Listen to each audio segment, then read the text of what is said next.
It all starts with a final battle where a human had defeated a powerful spiritual beast. And after landing the final blow, the human starts laughing hysterically like the Joker. The spiritual beast can barely believe it, seeing that human laughing in such a situation, and wonders if he's really human. The beast laments as it was only a year away from finally achieving its ascension. It was so close to transforming into a legendary dragon, but everything had been interrupted. It was 999 years of waiting, all for nothing. The beast laments the fact that humans have brought talismans, specifically made to eliminate divine beasts. It roars furiously, demanding to know what reason they had to hold such deep grudge. The warrior, exhausted and wounded, calls her an idiot. The fallen creature on the ground asks, what did he really gain with all that destruction? In the end, he responds that he doesn't care about any of that. He just wanted to pay off his debt to his benefactor. Feeling the raindrops on his face, the warrior wonders if it all finally ended there. On the verge of dying, the creature hears a mysterious entity asking his name, Furious. The beast asks who's talking to it. After finally exhaling his last breath, the spiritual beast wonders if his fate was to just vanish like this. However, it starts to hear heartbeats and tries to figure out where that sound is coming from. Not understanding anything, it wonders if it's still alive, feels the heart beating, and notices that although the energy of his dantian has disappeared, there's still strength in his body. He reaches out and realizes he has an invisible wall in front of him, concluding that this can only be a trap. He gets pissed and wonders if they thought his body would just give up because they sealed his dantian. Next, he breaks through the barrier in front of him, finally shattering that invisible wall. The protagonist is finally free, but he is completely exhausted and has almost no strength left to move. Looking around, he's intrigued, trying to figure out where the heck he ended up. Even from a distance, you can see that the place is packed with magical and weird, extremely valuable objects. He wonders who the owner of that place could be to have amassed such an immense amount of treasures in the middle of the offerings, and notices a stone tombstone that has a mysterious message written on it. The inscription is dedicated to a creature that never saw the light of day and departed for a distant place, wishing happiness to his soul. The message confirms that this stone is actually a tomb for a baby. He wonders if all that space was originally created with the intention of raising a beloved child. He wonders if he should, at least, recite a mantra in honor of the little one who passed. But when he touches his own face, he feels something very soft and is completely confused. He wonders why his face feels so strange and spongy. When he looks at his own legs, he panics to see that they are extremely short and, looking down, he realizes that his new little body is also chubby and round. He feels his own cheeks, not understanding how he ended up in such a peculiar form. Looking down, panic sets in as he realizes how incredibly small he has become. He refuses to believe that this helpless, pathetic little creature is now his new body. After calming down, he accepts that this must be what humans call reincarnation. Since he doesn't fully understand the rules of this new world, he tries to keep his cool. Sighing, he decides to focus on what he can do now and starts looking for something useful among the riches. He finds a sacred sword and several magical treasures, thinking that the former owner's tastes were quite peculiar. Seeing a cursed shield that petrifies anyone who looks at it, he thinks the effect is pretty cliche. He checks out another curse that causes eternal hunger and writes it off as another tired cliche. Upon spotting a potion that takes away your voice in exchange for legs, he dismisses it, thinking that barely even counts as a curse. She wonders why there are only cursed objects in such a bright place, thinking if they were trying to seal the place with opposing energies. Suddenly, he spots a small gemstone falling on the floor and is intrigued by the find. He looks up, wondering if that jewel had rolled down from somewhere higher up in the treasure. As he looks closer at the chest, the little monster notices something astonishing inside. He's amazed to find a colossal mountain of shiny treasures, thrilled with the discovery. He mentally celebrates hitting the jackpot in that place. The little one notices that the object is not just a common jewel, but a spiritual armor with its own power. He feels a dark energy coming from the precious stone that reminds him a lot of his past life. Seeing this, the little dragon immediately decides that he needs to take that object, no matter what. However, he gets a bit annoyed when he notices that the golden decoration of the object is getting in the way. When he gives it a tug, he's thrilled to see the jewel starting to loosen up. Determined, the little monster grabs the precious object with his tiny paws and starts to pull it. He puts so much force with his chubby little body that he ends up falling on his back, but the gem still doesn't come out. He won't give up. He keeps making a huge effort to try and yank the object out. Suddenly, the jewel comes loose and the momentum sends the little dragon flying backwards. Even as he tumbles out of control, he flat out refuses to let go of his precious treasure.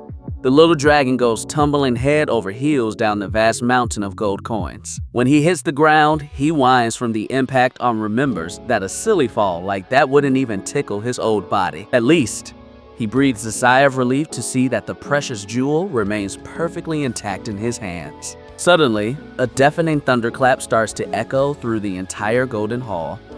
The little dragon freaks out as it feels an overwhelming and mysterious pressure coming from nowhere.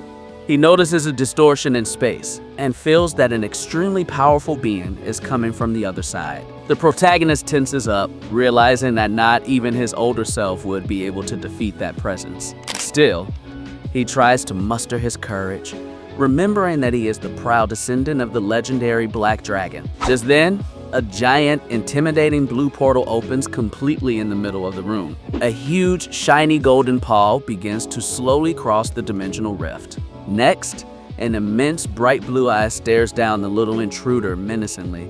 A colossal and majestic golden dragon emerges from the portal and faces the little monster with helplessness. The little one immediately notices that the giant creature is trying to intimidate him using just his aura. With great pride, he refuses to back down and decides he won't buckle under that pressure. He tries to let out a powerful roar to rise to the occasion, but all that comes out is a cute little squeak. The massive golden dragon is left completely stunned and surprised looking at the little one. To make matters worse, the little dragon ends up sneezing in the most adorable way right in front of the giant. The massive creature realizes that the intruder is, in fact, just a helpless little pup that was just born. It calmly approaches and comments that the little one seems very scared of his presence. As the little one shivers in fear, the gentle voice assures him that he has nothing to be afraid of. The golden dragon decides to change its appearance to not scare the little pup even more. The creature takes on the form of a beautiful blonde woman and asks if this human appearance is better for him. She warmly introduces herself as Christina, leaving the little one surprised that she reveals her name. Christina kneels down tenderly and asks with concern if the little dragon is okay, and if he has eaten yet. He understands the question, but he thinks with pride that he used to be able to go a whole month without needing to eat. However, to his embarrassment, his stomach lets out a loud growl right after, surprising the woman. The little monster turns bright red with embarrassment and doesn't understand why his current body is so weak. The sound of hunger keeps echoing nonstop, making it clear that he is starving. Christina realizes the puppy's need is urgent and decides she needs to whip something up fast. She takes a mysterious bottle under the watchful and curious gaze of the little dragon. With a very friendly smile on her face, she starts to open the mysterious container. Pours a white and creamy liquid that looks extremely delicious and refreshing. The little dragon picks up the sweet scent in the air and is immediately intrigued by the smell. Realizing it's fresh milk, he gets so excited that he even drops the precious jewel he was holding, drooling with anticipation. The little one swallows hard as he stares at that amazing food. The woman holds the container and hesitates over whether she should hand the drink directly to the little one. She hesitates for a moment, wondering if the little monster wants to drink alone or if he needs help. Noticing the pup's hesitation, the woman pretends to take the bottle of milk away, thinking he doesn't want to drink. The little dragon panics immediately as he sees her about to take the milk away.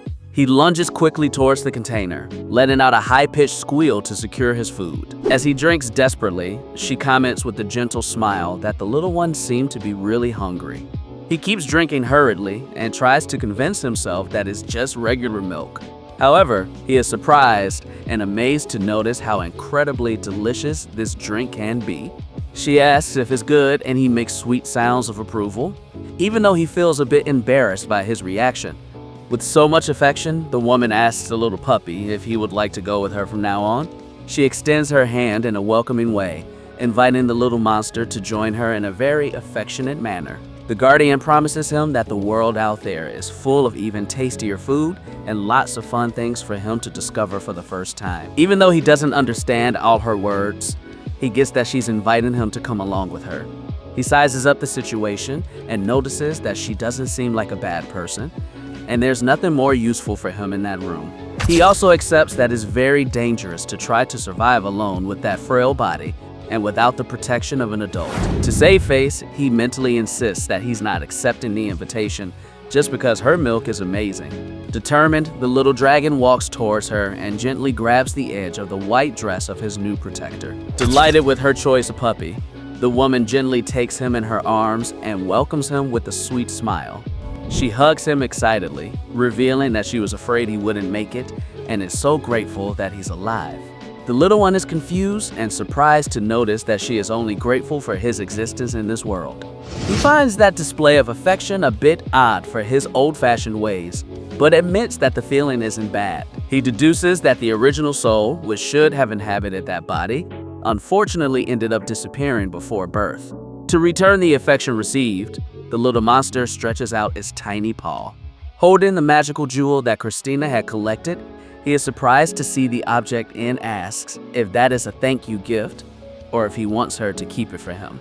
He rubs his little face against her affectionately, thinking it wouldn't be good to see his new guardian sad or depressed. She hugs him tightly, eyes sparkling, asking excitedly if the puppy is trying to cheer her up and praising his sweetness. The woman starts to walk out of the room with the little one in her arms, asking that they both take very good care of each other.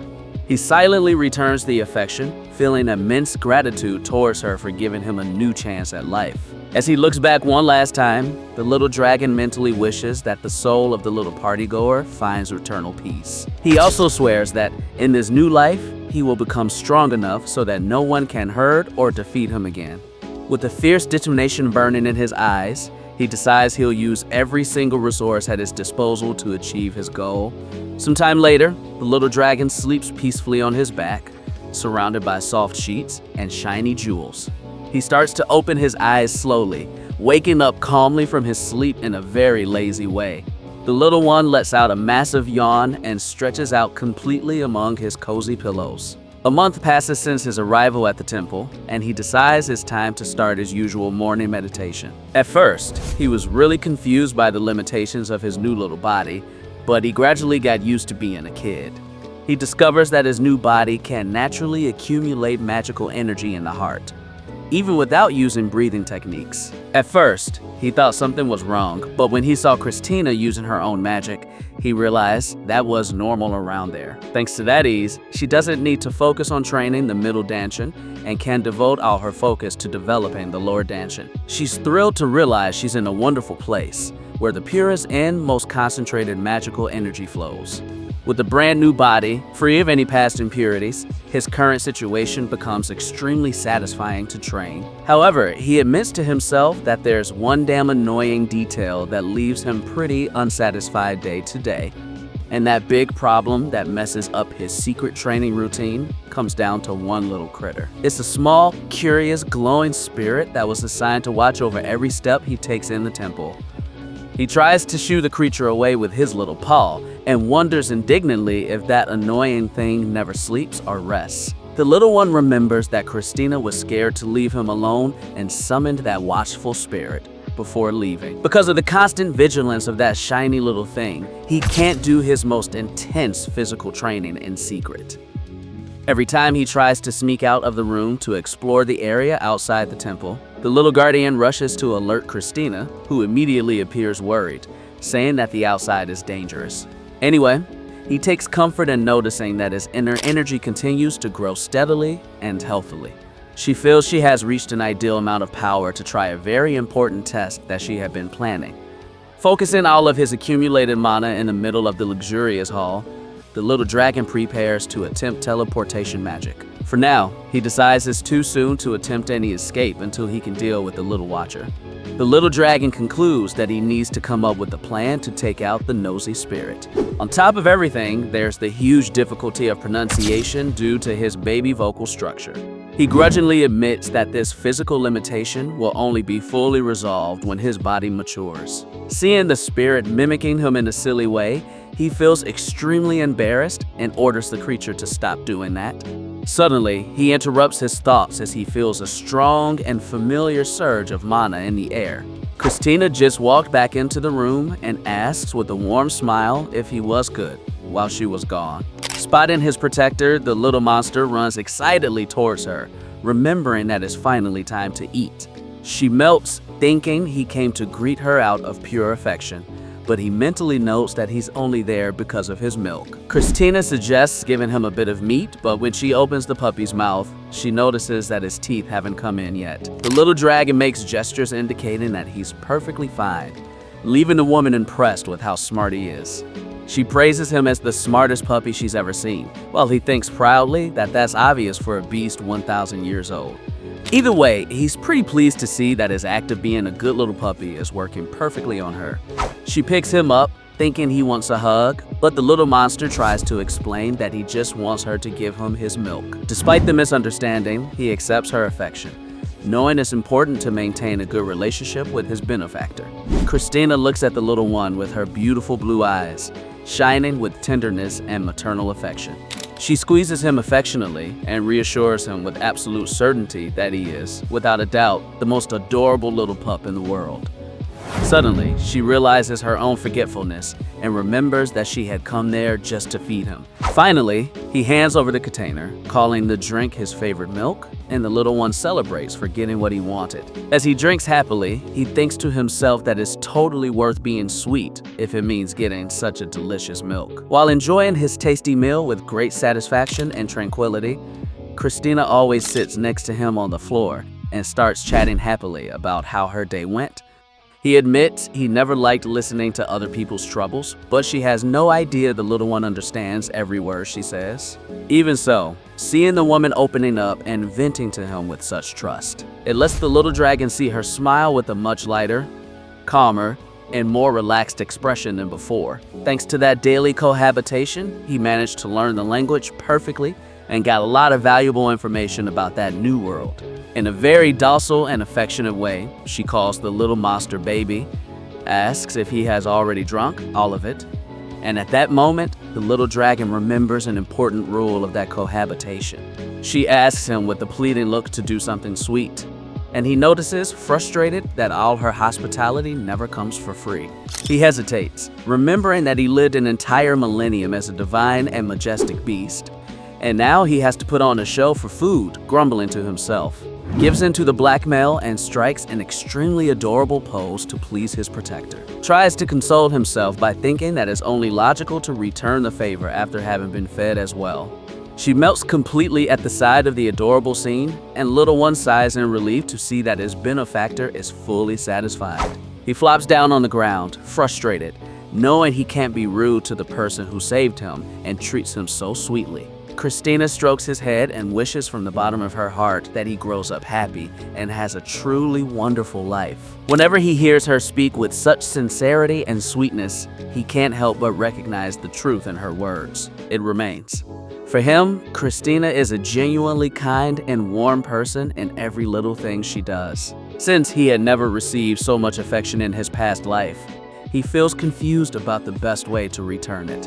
This warm situation brings back an old memory from his past life, with an old acquaintance of his original species. His fox friend would tease him about why he insisted on living in isolation, focusing only on his future ascension. She insisted on knowing if he was truly happy living that way, so alone and focused only on duty. Seeing his silence, she called him an idiot for not knowing how to respond, while he barely said that their paths were different. The fox laughed it off, saying it was exactly because of that cold response that she thought he was a complete idiot. Then she would look at him intently and ask if he had ever experienced true happiness in his life. She pointed out that he didn't even know what it felt like to be truly adored or genuinely loved by someone. He'd say that was useless for someone who become a celestial dragon, and his friend would just sigh, commenting on his coldness. He tried to defend himself, saying that she would soon be a celestial vixen, and yet she still clung to mundane feelings. However, his friend caught him off guard, revealing with determination that her true goal was to transform into a human. He was completely baffled and couldn't understand how that choice could make any sense for a creature as powerful as she was. With her cheeks flushed, she revealed to him affectionately that she had fallen for a man who loved her even knowing she was a fox. She explained that if her partner loved her that much, it was only natural and fair to want to return all that feeling. The bitch expressed her genuine wish that the dragon could also experience and understand that beautiful feeling. She would joke, calling him naive, that he wouldn't even notice if he found someone special, while he swore that would never happen to him. He'd warn her that if she became human, she wouldn't be able to visit him anymore, but deep down, the dragon barely wanted to ruin his friend's happiness. The little dragon fondly remembers that moment and realizes that, in his own way, he had grown quite fond of his former companion. He remembers when she looked at him in an extremely sad and teary way, which left him quite intrigued and not understanding the reason. Her friend grumbled that he should have just been cold as usual, while the dragon told her to stop whining and speak nicely. She then gave him a little shove out of spite, sulkily wishing that the stubborn dragon had a good and happy life. Next, she stormed off, irritated, calling him a slow little dragon, leaving the companion quite confused after trying to be nice. But before vanishing over the horizon, she had looked back with a genuine, beautiful smile and thanked him from the bottom of her heart. Back to the present, the pup admits he still doesn't get it all, but now he gets the real meaning of returning the affection received. Christina finally returns to the temple hall and asks very gently if her dear baby waited patiently for her. But upon entering the bedroom, she jumps in pure surprise and amazement at the scene before her.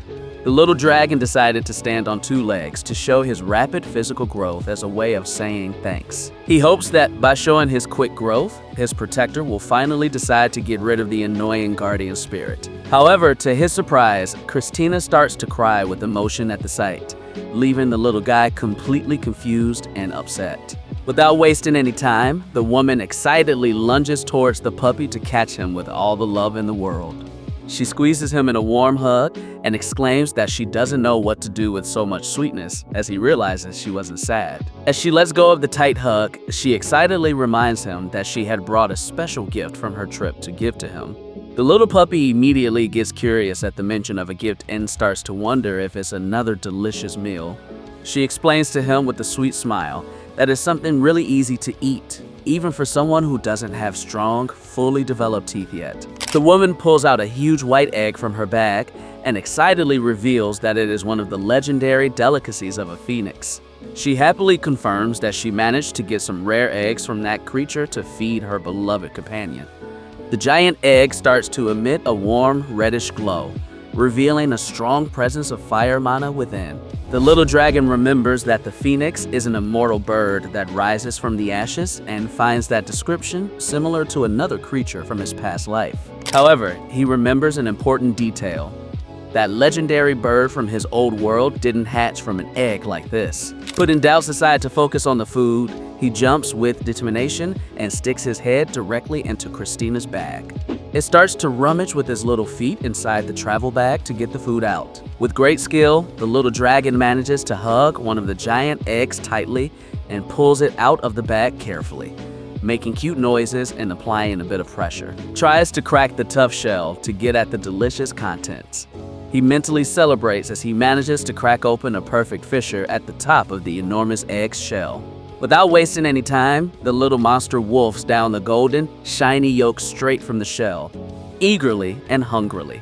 Her eyes light up with joy as she tastes the delicacy, finding it indescribably wonderful. She's over the moon to see that the food hit the spot, explaining that the egg was cooked with the heat of a red dragon's fire. As she licks her lips, the little one notices that, in addition to the great taste, the food also carries a subtle amount of fiery magical energy. She hands him the milk bottle to go with the food, asking him affectionately not to eat so fast. Her protector explains that while dragon hatchlings have pretty tough stomachs, it's always a good idea to be careful to avoid indigestion. He continues to wolf down the hot, smooth food, which slides down his throat extremely easily. Very satisfied and excited about the feast, he stretches out his chubby little paw to take the next phoenix egg from the bag. However, upon touching the next egg, he notices with surprise that this one is very red and extremely hard. Since there are many other easy to crack options in the bag, he decides to set that hard shell aside to try and eat it later. After eating a ton, the little dragon flops onto his back, his tiny belly completely full, round, and heavy. Christina has a good laugh seeing how much he ate and rubs his belly, thinking about bringing him even more on her next trip. She gently strokes the top of his head and asks the little one to rest there while she goes to fetch more supplies. The little dragon yawns tiredly, surprised at himself for having overdone it with the food, and realizes he'll need some time to digest it all. The post-meal fatigue starts to kick in, and he feels his eyelids becoming extremely heavy every 2 seconds. Unable to resist the soothing sleep for long, the little monster falls into a deep sleep amidst his cozy cushions. A while later, his little ears suddenly twitch as he hears a very subtle noise coming from near his basket. The pup opens his eyes real slow, waking up from his relaxing sleep in a pretty lazy way. The little one props himself up on his front paws and lets out a soft murmur of fatigue as he tries to get up from the soft basket. The little dragon tries to get his bearings and shake off his grogginess after waking from a long, deep sleep in the basket. Looking around, he notices he's completely alone in the temple hall and senses something odd nearby. He's shocked to realize that the number of eggs has increased, figuring that Christina must have been there while he was asleep. Since he's already digested his last meal, he wonders if he shouldn't go ahead and eat another one of those delicious eggs.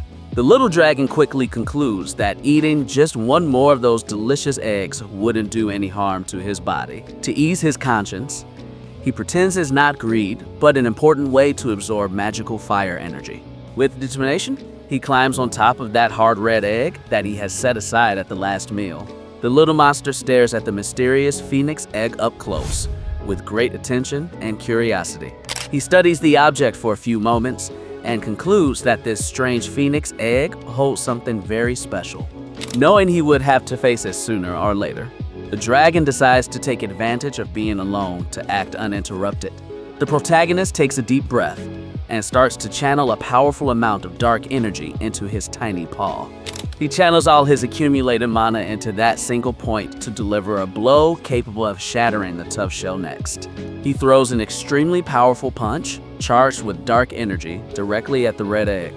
The violent impact of the attack creates a powerful shockwave and dust around the phoenix object. However, the little dragon is completely baffled by the result of his all-out attack. To his complete astonishment, the red shell of the mysterious egg didn't have a single scratch or crack. Frustrated by the total ineffectiveness of his strike, the little dragon steps back a couple of paces to plan his next move. As he rubs his sore little paw, he realizes that this task won't be a walk in the park. But even if he doesn't want to put in much effort for a simple boiled egg, he decides to use his full power, just this once. The little beast starts to float in the air, concentrating a massive and intimidating amount of magical energy, calling upon all the power of his past. The spirit of his original form emerges behind him as he prepares to strike. Fires a gigantic and devastating beam of concentrated energy directly at the red shell. Completely drained from the extreme effort, he collapses to the ground, exhausted, and wonders if he finally got what he wanted. The little dragon celebrates proudly as he sees cracks forming in the shell, confirming to himself how strong he is, eager for the prize. He stretches out his little paw to take a bite and taste the treat that cost him so much to open. However, the little dragon gets a huge fright when he notices a totally weird movement coming from inside the cracked shell. He immediately backs away in fright, noticing that the shell is breaking in a way he hadn't originally planned. His expression fills with confusion as he hears an extremely gentle and tiny PR, resonating from inside the phoenix egg. To his complete surprise, a little white bird with big cheeks and very docile comes out and faces him with a lot of curiosity. The little dragon is left speechless when he comes face to face with the little bird staring right into his eyes. The little bird chirps out a very cheerful and friendly tune towards the dragon, completely ignoring his confusion. Tries to figure out why there's a live bird in there, since he was sure the egg was well and truly cooked. On top of the mystery, he starts to feel an extremely familiar magical energy vibration coming from the little bird's body. The little monster's eyes widen in terror as it notices an incredible detail about the magical aura of that tiny creature. He's shocked to realize that the bird's energy is a mix of firepower with his own magical strength that he used in the attack. He realizes that the egg didn't withstand his attack, but absorbed all the colossal power he fired to incubate it. The little dragon dramatically crashes to the ground as he realizes that all the energy he had built up was used to hatch the little bird. He deeply regrets his enormous loss of power, recalling the great sacrifice it took to gather that precious mana. The little bird continues to chirp happily by his side, leaving the little dragon even more irritated for not understanding what it wants to say. The little phoenix chick starts to nuzzle affectionately against the dragon's face, completely ignoring his companion's anger. He doesn't understand why there's so much sudden friendship, and starts to wonder if all the phoenixes in the world act so docile. Suddenly, he remembers a common biological detail among newborn birds, and his eyes widen as he figures out what happened. He realizes that this docile behavior is imprinting, where the chick sees the first being it observes as his mother. The dragon remembers having seen creatures act this way in the past and decides to do a quick test to confirm his big hunch. Starts to walk hurriedly back and forth and notices that the little bird is perfectly mimicking each of his steps. Tries to run in circles around the room to throw it off, but the little bird keeps chasing him with total focus and detonation. Seeing the result, the little dragon stops, exhausted, and confirms that the little bird truly sees him as his only protector and guide in every possible way. Decides to jump and climb up a high wall to rest far from the little one. The little bird starts to freak out desperately from below, and the dragon notices relieved that it still hasn't learned to fly. Feeling really lazy, he decides the best thing to do for now is just to ignore the noisy bird and take a good nap. The little dragon notices, satisfied, that the chirping of the little bird is becoming weaker and weaker down there. However, he hears a soft sound of crying and realizes that something is wrong with the chick. Looking down, he is filled with anguish as he sees the little bird has started to cry for real. Though he's pissed about the energy he lost, the little monster can't ignore the little critter's sadness. Meanwhile, Christina rushes back to the temple, really kicking herself for taking so much longer than she had hoped. She carries a basket full of new warm eggs, really worried that her baby might be hungry. In a hurry, she throws open the large doors of the room, hoping to find the little dragon safe and sound. Seeing the empty shells scattered on the floor, she deduces that he ate everything that was left in, ended up falling asleep. The woman slowly approaches her sleeping basket and lets out a gasp of pure surprise as she looks closer. She notices a small furry tail that definitely doesn't belong to a dragon, peeking out among the sleeping dragon hatchlings, cuddled with the little bird in a very adorable way. The guardian starts to consider the real possibility that the strange egg she had brought might actually have been that of a phoenix. The little bird starts to wake up and lets out a very gentle chirp upon noticing Christina's presence nearby. The little dragon also wakes up from his sleep and lazily turns to look at his protector. The woman watches the two little ones closely, her face etched with a thoughtful and serious expression. Suddenly, the little bird starts unleashing intense flames of fire around the basket protectively. Christina realizes the bird is pure fire magic mixed with darkness and is amazed that a newborn is so powerful. She recognizes that it is the sacred firebird, which possesses the legendary ability to travel back and forth to the Garden of the Gods. The guardian muses on the irony of fate as she sees a legendary creature of that caliber protecting the last remaining black divine dragon. She's a bit worried to see that the bird won't let her get close, knowing it wouldn't be right to use force against a baby. The phoenix chick positions itself in front of the little dragon aggressively, glaring angrily to keep the woman away. The little dragon holds the scared bird and warns him not to be reckless, since that woman is his beloved savior. Next, he tries to ask Christina where that mysterious bird came from and why it was born from a fried egg. She explains to him that there is only one phoenix per generation and that this little chick is the new sacred guardian of this era. The woman reveals that a new phoenix is always born within a span of 100 years. After the mysterious disappearance of the previous generation, the dragon finds this explanation very strange, as he is sure that the current era's phoenix should still be alive. She wonders if something weird happened in the world, and it seems odd to her she'll see a phoenix guarding the darkness from his birth. Sensing the gravity of the current situation, she decides she can't ignore such a major event and calls upon the spirit Ryla, the guardian. She decides she needs to consult with the elder Phaeacius of the Red Dragons to discuss the birth of the bird.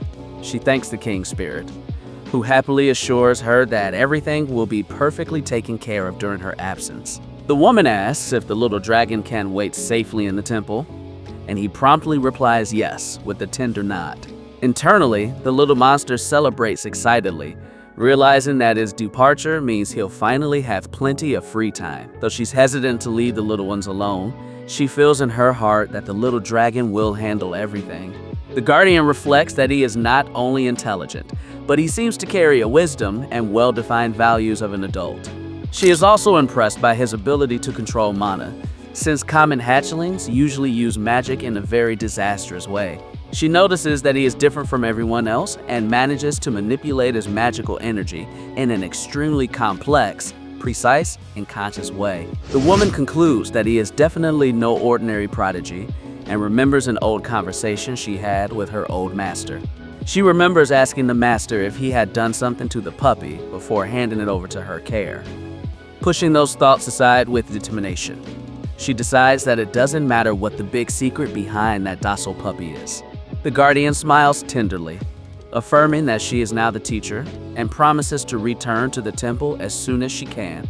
Suddenly, she remembers an additional detail that she had discovered before leaving on her journey. The woman mentions that she heard that the old man's son, Phaeacius, is also considered an extremely talented prodigy. She suggests that the young red dragon could become an excellent companion and help him a lot in the future. With a kind smile, she tells him that she can imagine the two prodigy pups could someday become great and inseparable friends. He asks the spirit Rai to let him know right away telepathically if anything unexpected happens in the temple. She kindly asks the little dragon not to stray from the spirit of light, and the little monster playfully pretends to agree. However, he gets pretty bored when he realizes she keeps giving advice without actually leaving. She starts to squeeze the soft cheeks of the little dragon with lots of affection, leaving the little guy confused by the reaction. Unable to resist such cuteness, she plants an extremely affectionate kiss on the chubby cheek of her beloved baby dragon. The little bird chirps for pets, and she smiles, saying goodbye to the two little ones, promising to be back real soon. Finally, Christina matches and closes the enormous and luxurious wooden doors of the chamber.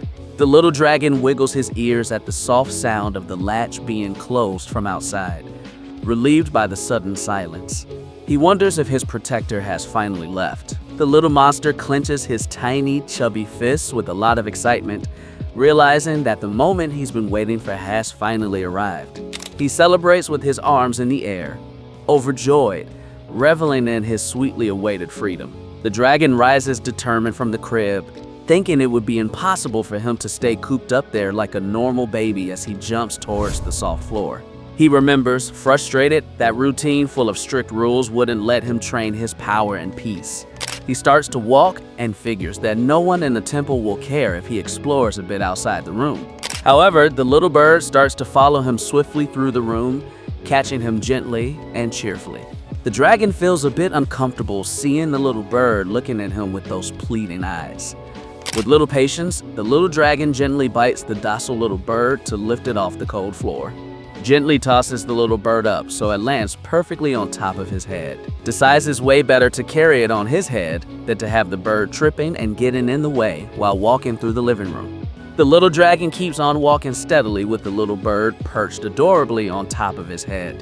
Upon reaching a large closed door, he calculates that he can reach the shiny doorknob if he takes a good leap.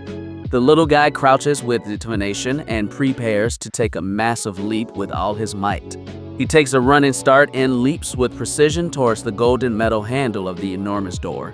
He manages to grab and hold on tightly to the shiny doorknob, trying to turn it with the weight of his body. To his disappointment, he clearly realizes that the door is completely locked from the outside by his protector. The little dragon looks back and notices that the spirit of light was calm because it knew the door was locked. He flashes a mischievous grin, remembering that he's no ordinary pup and that simple wooden locks won't stop him. The little monster starts channeling his dark magical energy straight into the keyhole with a very satisfying sound. The massive wooden door finally unlocks and swings wide open in front of him. Now, his biggest and main concern is how the little light watcher spirit will react to seeing that he has opened the door. He watches the small winged being with great attention, wondering if it will fly off quickly to alert Christina. But to his complete surprise, he notices a completely different and unexpected reaction from the spirit of light. The tiny bright being nods his head docilely, indicating that it approves the exit and giving permission to pass. Even without understanding the reason for such sudden friendship from that watcher, the dragon decides not to question it and just accept his good luck. With the path finally clear, the little dragon takes his first determined steps towards the outer hallway of the sanctuary. His eyes light up with curiosity as he finally manages to set his paws outside of that closed and boring room. He is extremely impressed to see that the hallways of the enormous temple are infinitely larger than he had imagined.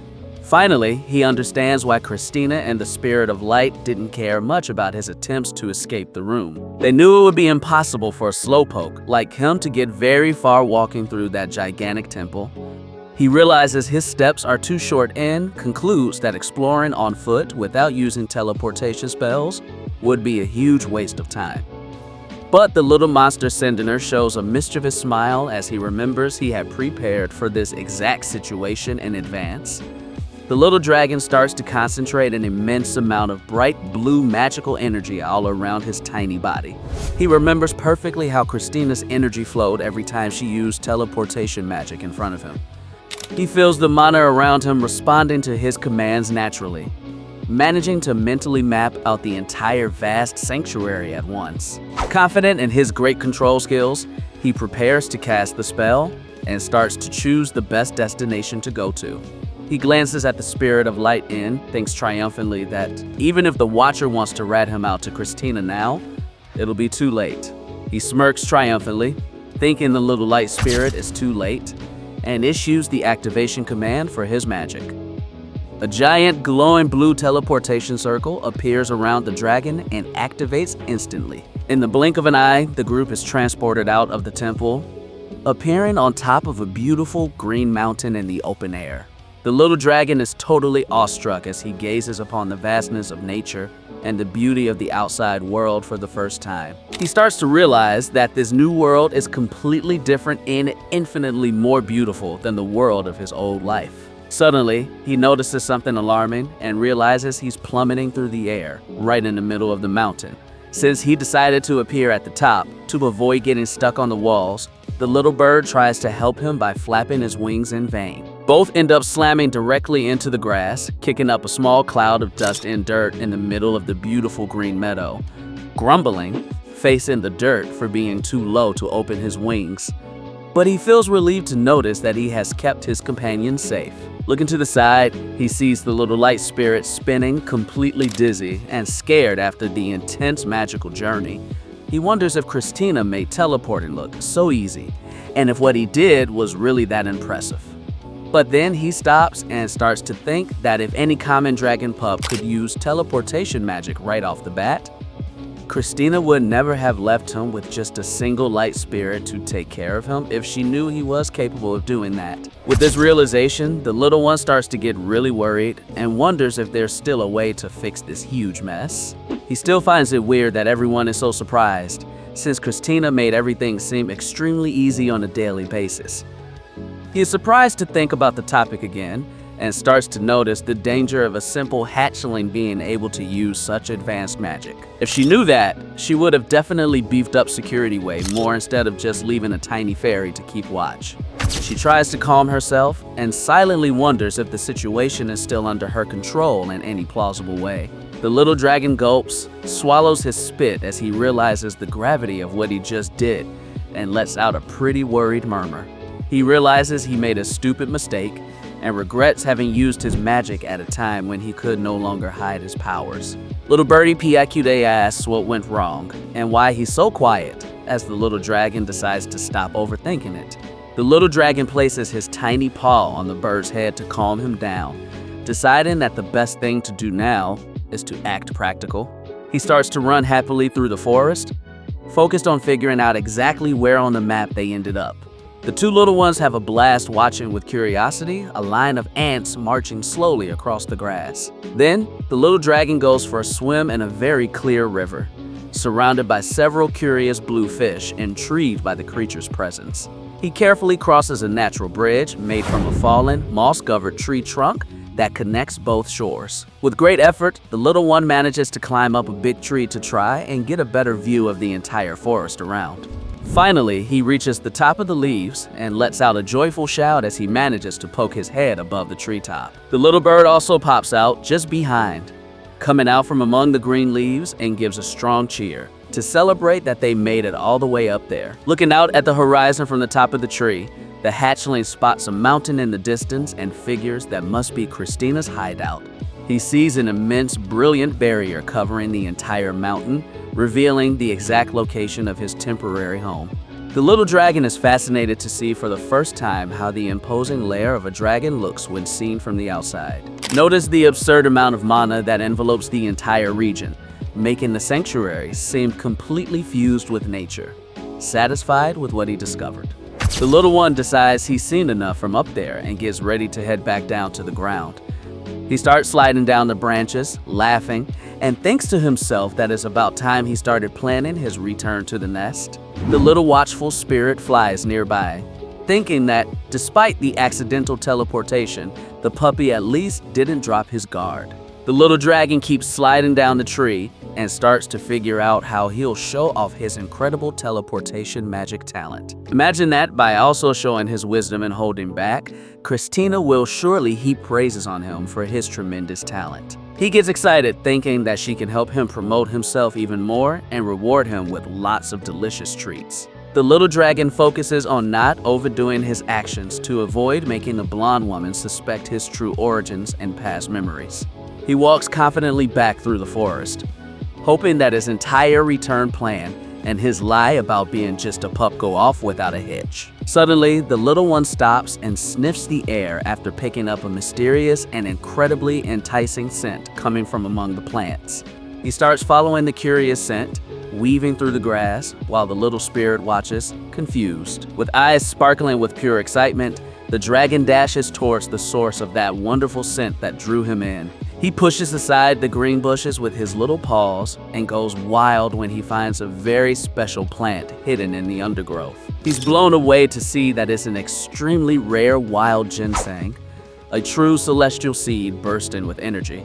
He's blown away by the plant's quality and thinks he wouldn't expect anything less from something growing on a sacred mountain like this one. The pup starts to drool like crazy just looking at the ginseng, thinking that would be perfect to get his strength back. He brings his little paw to the plant with great determination, seriously considering the idea of devouring it right there in the forest. Suddenly, the guardian spirit steps in front of him with his arms crossed to stop him, leaving the little dragon completely stunned. The little spirit starts flying swiftly around the wild ginseng to protect the plant and prevent it from being eaten. The little dragon looks at the light spirit with eyes full of annoyance at having his delicious meal interrupted like that. The spirit keeps flying right in his face to bother it, and the little dragon mentally complains about how annoying that creature is. Seeing his master in trouble, the little bird puts on an extremely serious and determined expression to intervene in the fight. The adorable bird flies like a missile and hits the spirit scout dead on, leaving the little dragon very happy and excited about the attack. Taking advantage of the perfect distraction caused by his partner to the fairy, the hatchling advances swiftly to grab the valuable ginseng. He stuffs the whole plant into his mouth at once, and although it seems too big to swallow, he struggles to eat it all as fast as he can. The little dragon bites down on the wild ginseng with all his might, trying to chew and swallow that huge root in one go. He thinks that since the root is already in his mouth, the situation is completely under his control and nothing else can go wrong. But suddenly, the ginseng root starts to shred and crack in a very weird way before he manages to swallow it. The ginseng lets out a horrifying, piercing scream, leaving the baby dragon completely in shock and unable to react to that bizarre sound. The little dragon shivers and fright at the deafening noise, wondering what's happening to the plant. The little bird and the spirit of light are startled as they hear the dragon violently choke and cough, trying to spit it out. The little bird panics completely and chirps desperately, while the little dragon groans in pain, feeling suddenly awful. He realizes that the plant wasn't the celestial Hansen he imagined, and feels that if he continues like this, he'll pass out from the pain. With his vision darkening, the hatchling deeply regrets having led his little friends out of their safe den into the situation. Ends up passing out on the forest floor as a bright green energy begins to surround him in an eerie way. At that moment, someone in leather boots walks slowly through the forest and approaches the spot where the young ones are lying. The green magic envelopes the root of the fallen ginseng and makes it levitate carefully, keeping the small unconscious dragon on the ground right beside it. The bird and the light sentinel watch in horror as the root floats in the air, not understanding who is behind this levitation magic.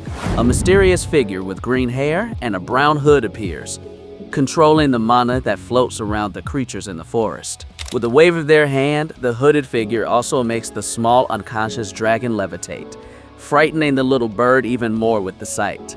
The stranger approaches silently and rummages through their clothes to pull out an item that might help resolve the creature's situation. A small, golden and shiny pill begins to float in the air, emitting a very pure and soothing healing energy. The healing pill is guided slowly into the mouth of the unconscious little dragon to reverse the harmful effects of that root.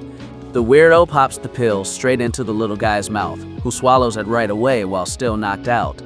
Enveloped in a soft green magical aura, the little dragon starts to calm down and slowly regain his strength. As he slowly opens his eyes, the little dragon is surprised by the feeling of relief and wonders what exactly just happened. Still a bit weak, the hatchling lets out a soft murmur and tries to focus his eyes on the hooded figure with green hair standing before him. The mysterious figure begins to silently walk away, and the little dragon feels his strength and consciousness fading away again before vanishing. The puppy falls into a deep sleep again on the grass as the last remnants of the green magic dissipate into the air. The little bird cries inconsolably as it sees the small dragon motionless and chirps for help from the watchful spirit, who tries to calm it down, asking for a moment. The bird huddles sadly next to his protector, who just needs a little rest to fully recover from that scare. Meanwhile, in a place quite far from here, the beautiful Christina walks peacefully with a slight smile on her face through the Imperial Hall. She arrives at her destination and greets someone with great courtesy, remarking that it had been quite a while since their last meeting. The mighty red dragon, Fascius, is resting on his golden throne, surrounded by flames when Christina calls him by his own name. The great red dragon agrees with her in an imposing manner, stating that it has indeed been a long time since they last saw each other.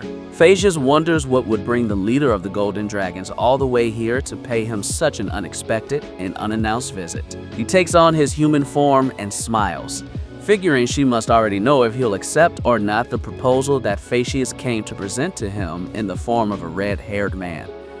He extends his hand and says he hopes his business is truly worthy of his attention. Christina performs an elegant bow and apologizes for skipping the protocol, but the redhead reassures her, complimenting her good manners. Christina bluntly reveals the reason for her arrival, announcing that a new black dragon pup has finally been born into the Fascia's world. He rises from the throne in complete astonishment at hearing from the blonde that she still hasn't reported this tremendous news to the Supreme Lord. Still not believing what he just heard, the red dragon asks her, bewildered, why she decided to tell him first. She explains with a very worried look that the little creature is still too young and fragile to deal with the dangers of the world. She argues that the little pup needs plenty of time to grow in peace and gain all the necessary life experiences. She wants the little black dragon to develop freely at his own pace and find his own identity in the quiet. Future begs Fascius to be a pillar of support for the baby, and above all, to keep the dreadful Lord Dissa from trying to interfere with his upbringing. Fascius looks at her seriously and asks if that little black dragon is really worth all that effort and that enormous risk. Christina asks him if he has any idea of the power the baby holds, revealing that the little pup was able to wake up a legendary phoenix. Fascius is stunned, as the phoenix of this era should still be alive, making the feat of the little black dragon even more astonishing. He strikes the arm of the throne with anxiety, knowing that if the Lord finds out, he will brainwash the baby to use it as a weapon. He knows the Lord would wipe out the little one without hesitation if he saw it as a threat, as he laments the careless attitudes of other dragons. He smiles and praises her cunning, saying that she came all the way here, knowing full well that he wouldn't be able to refuse an offer like that. Christina smiles peacefully and replies that she only trusted that her old friend would make the wisest and most correct decision for all of them. He ponders that it would be very advantageous to form bonds between the heir of the lineage of darkness and his own son, who will also be a future elder. He promises to send his son soon to help in the education of the little dragon, and Christina thanks him immensely for the support. Phaeacius gives a half smile and nods, saying that was an excellent chat, while Christina announces that she will be the first to leave, walking back. She gives a sneer at that arrogant guy and can already picture his face of total frustration. She spreads her beautiful golden wings to fly and smiles, thinking about the moment when the guy realizes that things won't go his way. However, she silently reflects that Phaeacius himself isn't much different, and that he too will be in for a few unpleasant surprises. She starts to think about Phaeacius' only heir, the young red dragon named Perdition. Knowing the kid was having issues with his dad, she thinks this planned meeting will do Perdition a whole lot of good too. Christina hurriedly walks back across the meadow and thinks she needs to return as soon as possible to take care of her beloved puppy. In a super cute way, she worries if the baby isn't crying from hunger and decides she should, at least, bring him something delicious. Suddenly, she picks up a very strange alert signal and stops dead in her tracks, eyes wide with sheer amazement and bewilderment. Feeling the energy transmission, she realizes the signal is coming from Ray and panics. Praying is not what she's imagining. She starts to release her mana and partially transforms, desperate to realize that it is a serious emergency with the pups. With an extremely fast and violent burst, she leaps from the ground and takes off flying towards the source of the distress signal. Christina speeds through the skies, enveloped in a powerful blue magical aura, slicing through the air towards the exact point of the call. Finally, she reaches the forest and cries out in anguish for the little ones, seeing the dragon hatchling lying motionless in the middle of the grass. She lands quickly as she notices the bird is covering the dragon and hears the faint heartbeat of the little one lying there, holding the hatchling with so much love. She asks, frightened, how they ended up outside the bedroom and what happened to make him so weak. The spirit of light begins to flutter around the broken root on the ground to show Christina the origin of that grave problem. Upon recognizing the plant, she is horrified and asks, bewildered, if the little one really chowed down on a whole mandrake without blinking. Remember that mandrake is already dangerous by itself, and that the plants there are even more potent because they're saturated with dragon mana. She strokes his face, unable to believe that a baby of barely a month has managed to find and eat a mandrake that had been growing for 100 years. As it approaches and sniffs the puppy closely, it picks up a familiar scent in the air and finally understands what happened during his absence. He recognizes Wreath, the most prodigious of the red dragons, and is alarmed because she now knows about the existence of the little black dragon. However, since the baby survived thanks to the young girl's help, he decides he must consider that incident a true blessing from above. He hugs the little one affectionately and takes the blame for the mistake, admitting that he thought the spirit of Rai would be enough to keep him safe. It's mind-blowing that a baby tried and managed to teleport, and it's ironic that the first thing he did was drink poison. Hearing that familiar voice, calling him affectionately a rascal, the little dragon begins to open his eyes slowly in the warmth of the embrace. He jumps at the side of her face right in front of his, and hears the blonde ask him with immense sweetness if he feels a little better. She apologizes to him, crying for not having been more careful, holding him tightly, while the little one lets out a whiny cry to console her. The little one feels a bit uncomfortable with all the blonde's over-the-top drama, while she keeps telling him how much she cares and worries about him. Feeling her heartbeat and seeing her honest tears, the little dragon apologizes to himself for acting so selfishly. He focuses on those beautiful blue eyes filled with tears of relief and understands how much his guardian truly loves him and how much she desires his well-being. He warns her that it would be best if they head back home quickly, as his little body took a lot of damage from the uncontrolled energy of that root. Back in his cozy crib, The little dragon rests in silence as a soft pink energy begins to course through his body. He determines that he suffered severe internal injuries and that his energy was a mess. But he takes comfort in knowing that the most important thing is that he survived it. Finally, he accepts that no matter how familiar the smell or appearance of the plants may be, this is, in fact, a completely different in-novel world. Decides that he'll have to be a lot more careful in the future, but celebrates realizing that all his secret training paid off in the end. Setting aside the reflections for later, he focuses on starting to absorb that enormous amount of energy that now flows through his body. While the little dragon meditates, the little bird lying right next to him starts making some pretty weird electric sounds. The little dragon stops his practice and looks curiously at the bird, wondering what's going on with his little buddy. The phoenix starts to glow intensely with a golden yellow light, leaving the little dragon laughing and utterly amazed by that sudden transformation. The little dragon softly claps and watches the bird, remembering how the poor thing wouldn't stop crying, and that something wonderful has finally happened to her.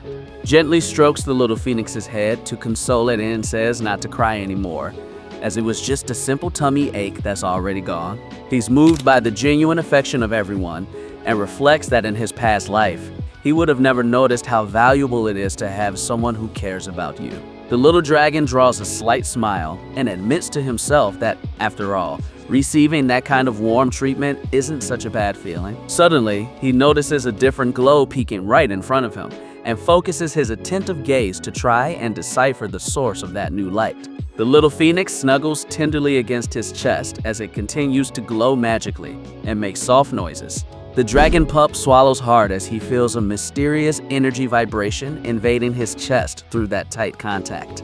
He is utterly amazed to feel a powerful purifying energy beginning to flow directly into his own body. Feeling his life force recovering at an astonishing rate, he tries to wrap his head around how this little miracle is happening out of nowhere.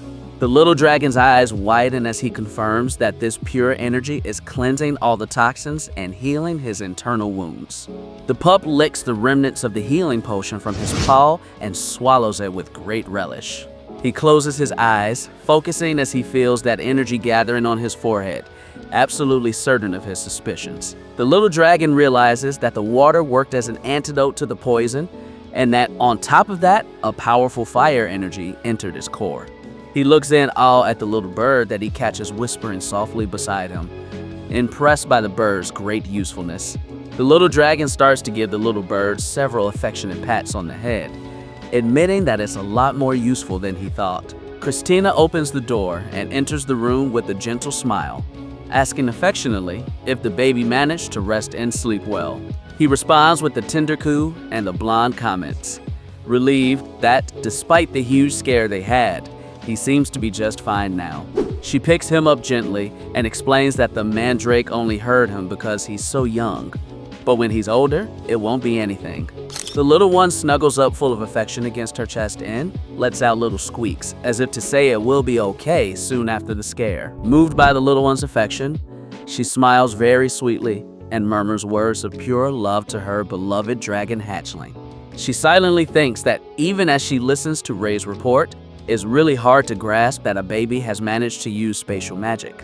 Moreover, she is amazed that he has already recovered from his internal injuries, something unheard of even with Ree's medical assistance. He's aware that the baby is too exceptional to be ordinary and fears greatly what would happen if the dangerous Lord Issa were to find out. Worried about the little one's future, she lifts him up into the air with her hands and stares at him with an extremely serious and thoughtful expression. Noticing her serious and worried face, the little dragon gets a bit nervous and wonders why she's suddenly so serious. She worries that she might be doubting his intelligence and plans to use the birth of the phoenix as an excuse if necessary. Suddenly, she calls him in a very loving and solemn way, saying her dear son to start an important conversation. She gently takes the tiny dragon's paw and declares with resolve that she has made a crucial decision for his future. With a serious and loving gaze, she reveals that she has decided to perform the ancient and powerful magic of inheritance directly on his little body. The little one tilts his head, confused, and silently wonders what the heck this inheritance magic she's talking about is. this ancient magic. It's a legendary technique said to have been bestowed by the gods themselves upon the intelligent creatures of the world. It works by implanting the dragon's very source of knowledge, allowing the receiver to inherit techniques, wisdom, and even awaken new abilities, while the power boost goes hand in hand with the mental maturity of the recipient. This rite usually imposes a tremendous physical toll on the body of an infant. However, the scariest part of all this is that the caster could also end up passing on twisted and dangerous ideologies to the recipient. She explains to him that this is why so few dare to use such complex magic, on top of the fact that the ritual's requirements are extremely strict. She confesses that this magic can only be performed once in a lifetime, and looking him in the eyes, she asks him tenderly if he trusts her. She honestly warns him that the procedure to transfer knowledge is extremely painful and risky, despite the immense power it grants. Additionally, she clarifies that the kid will need to let go completely and trust her with his mind and body entirely. She hesitates for a moment and confesses in a quite sad and melancholic voice that this wasn't the situation she would have wanted. She remembers how she just wanted him to have fun drinking his milk and playing, free from any adult worries. Her most genuine wish as a guardian was simply to see him enjoy a normal, happy, peaceful childhood, free of heavy burdens. She knows full well that there are certain moments and wonderful revelations that can only truly be experienced in the dawn of life. The little dragon stays quiet, listening to his guardian's loving words, deeply moved by what she tells him. With the memories of his past life, he perfectly understands how warm, generous, and dedicated Christina's concern for him is. He's got it crystal clear that life can end up being infinitely more brutal and relentless than any ordinary person could ever imagine. Beautiful things, like childhood innocence and good memories, are easily destroyed by harsh reality and the many demands of survival. And in the moment you finally grasp the true value of those things, your own body and mind are already worn out and broken by the passage of time. Even if she wants to protect him above all else, she had to make this tough decision just to ensure he makes it in the future. Reflecting on this, she decides that the least she can do to make up for all that affection is to endure some pain and lets out a yelp in acceptance. A few days pass and Christina carries the puppy in her arms to the center of a gigantic and imposing golden magical circle on the temple floor. She strides confidently through that immense storm of shimmering energy that begins to rise, enveloping the entire sacred hall. With each step she takes towards the altar center, the golden runic symbols on the floor begin to glow with an even greater magical intensity. The puppy's eyes widen as it feels the overwhelming pressure of that magic, and it immediately senses that the process will be incredibly demanding. Despite being cradled in her arms, he feels the shiver on his skin caused by the absurd and overwhelming intensity of all that mana. Christina watches him with a reassuring smile and whispers for him to stay calm and put all his trust in the ritual. She closes her eyes slowly and takes a deep breath, gathering all her vast spiritual energy to begin the legendary rite of inheritance. She extends her arms forward and invokes her powerful sacred name, Arcadia, to channel the flow of that formidable ancient magic. The little dragon gazes in awe as her words float in the air like beams of light, carrying all of her life's essence and memories. With wide eyes and brimming with power, she solemnly declares that she will bestow and pass down all her divine wisdom directly to that little one. At that very moment, the little dragon's eyes begin to glow intensely in golden hues as the runes of the rite are etched into his pupils. The little dragon braces himself, filled with determination, as he feels the current of that powerful magic finally striking his body. An overwhelming amount of mana starts to surround his little paws, and, unable to bear the pressure, it lets out a moan of pain.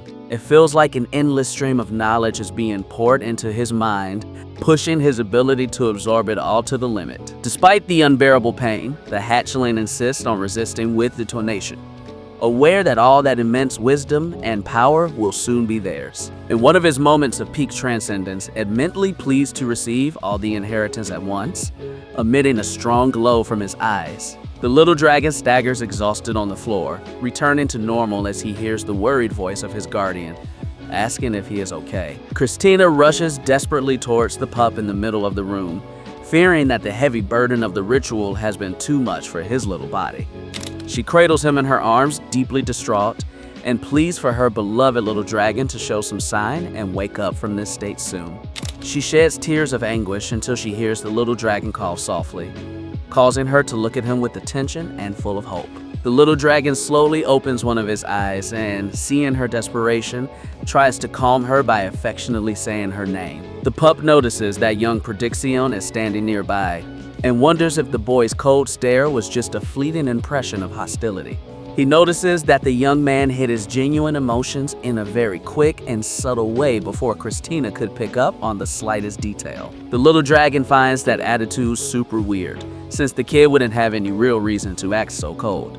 He thinks that anyone who saw that look would assume that they are sworn enemies, even though they just met. The little one thinks the kid is lucky he isn't a regular baby, but he is interrupted by the little bird that lands on his head, chirping. The little bird starts fluttering its adorable wings and lets out a very delicate and tender chirp to get the attention of his beloved protector. The little bird wags his tail with joy and keeps chirping in a charming way, trying to cheer up the little dragon after all that stress. Suddenly, the phoenix begins to float in the air and emits a warm and comforting glow, right above the head of his beloved companion. The three stay still in the room while the little phoenix keeps chirping happily and stealing the attention of those present. Prediction stares at the little bird with contempt and mutters irritably that feathered little creature is nothing more than a noisy nuisance. The pup hears the grumbling and chuckles to himself, while the redhead clears his throat to hide his embarrassment and asks what kind of unusual bird this is. Christina flashes a proud smile and confirms the rarity, eagerly revealing to the young one that the little bird is a phoenix chick. The young red dragon is absolutely stunned by the revelation, since the previous generation's phoenix should still be alive and well. She acknowledges that it's unprecedented, but explains that since the bird hasn't awakened his powers yet, Phaeacius and she are just keeping an eye on it for now. The boy averts his gaze in silence and accepts the explanation upon hearing his father's name, which makes the pup notice how much the boy defers to the leader. Christina gives Perdition a pat on the head and sincerely thanks him for taking such a long journey to help them out at the temple.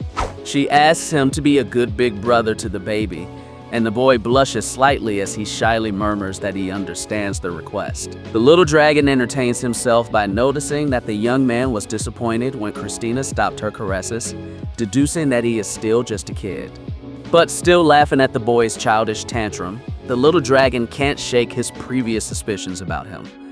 He admits to himself that the aggressive look from earlier really bothered him, and it keeps lingering in his mind. Eager to unravel the true intentions of the young red dragon, the hatchling decides that maybe it would be a great idea to test him. The pup makes an unexpected leap towards the young one, catching him off guard and leaving him unable to grasp what the baby is trying to do. He sticks out his adorable little paws, showing his pink pads, ready to land right on the young guy's head. The little one gently lands on the guy's head with a tender touch, waiting eagerly to see how he will truly react to the affection. He performs the caress, mimicking the attitude of an adult, aware that anyone would react badly to being touched on the head by someone they hate. Focused on studying every detail, the pup awaits his response while the young man stammers, bewildered, having no idea what to do with the baby up there, to the little dragon's amazement. The guy's face turns completely red with embarrassment and shame as he receives that affection on his head. The pup finds that reaction very different from what he has supposed, and begins to wonder if, after all, the guy doesn't hate him. Convinced he sensed bad intentions before, the little dragon concludes he needs to perform a quick test to check the reality. The young red dragon notices the baby's nervous movements on his head and tries to warn him with a look of amazement and concern.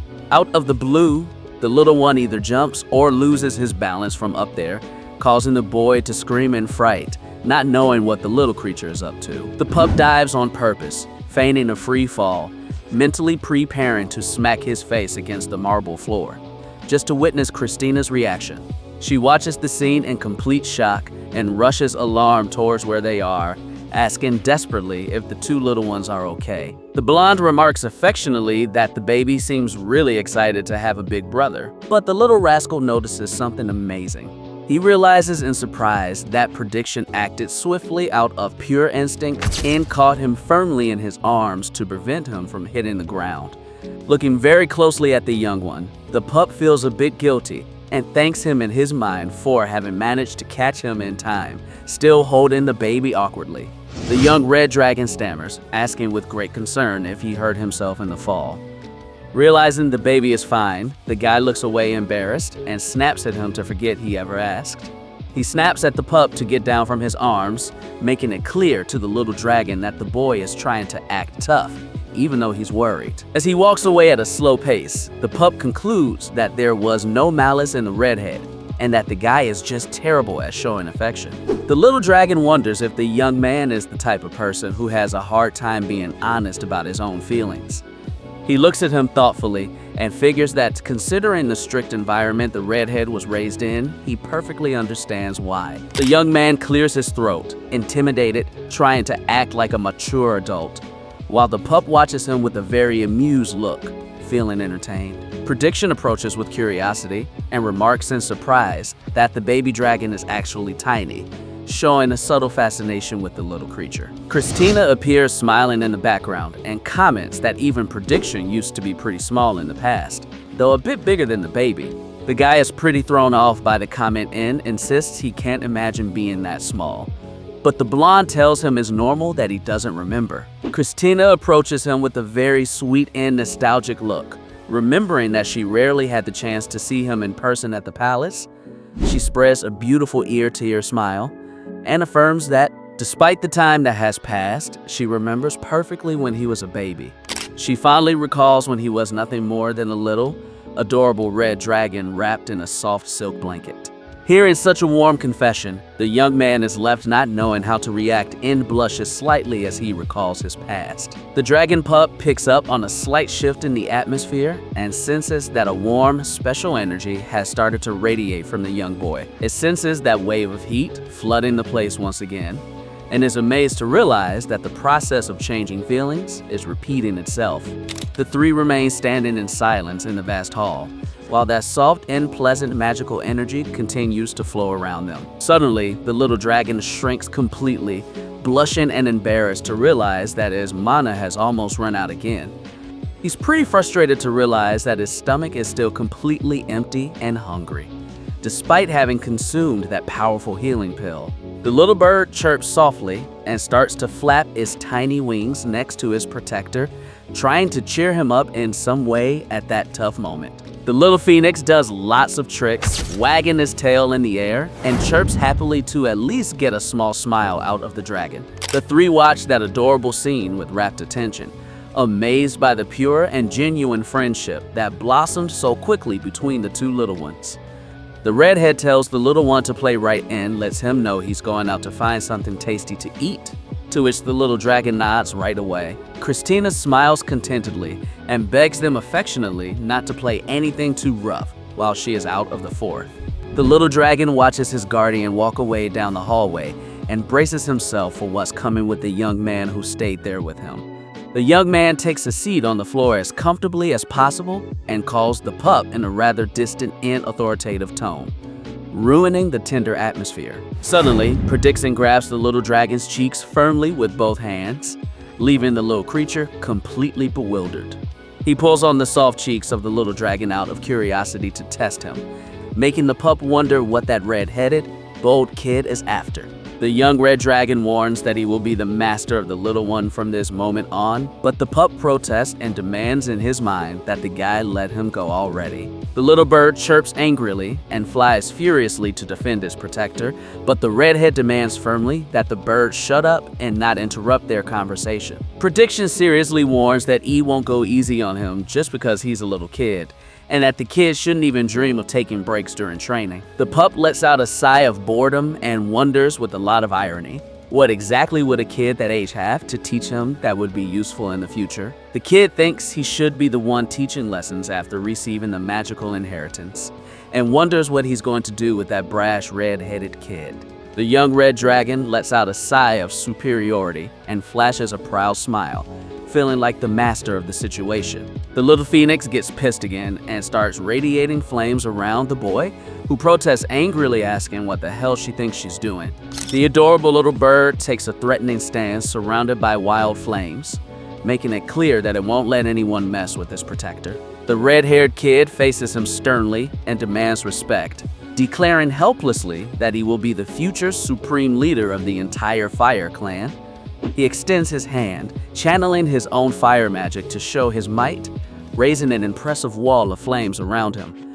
The cub realizes that the young one is holding back his strength in the training and ponders that no matter how young he may be, a phoenix will always be a divine creature full of power. Suddenly, the flames slip from his control and spread dangerously, causing the young red dragon to panic at the unexpected reaction. The little bird Piakyut-A, freaked out by the fire getting way too intense and someone there actually getting burned. The little dragon adopts an expression of intense concentration as he notices the danger, and deduces that little phoenix is really much more than he appears. With great bravery, the pup jumps in front to shield the bird from the intense heat, affirming to himself that she is his valuable subordinate. At that very moment, he feels a strange magical sensation coursing through his body and locks his gaze, focusing intently to understand what happened.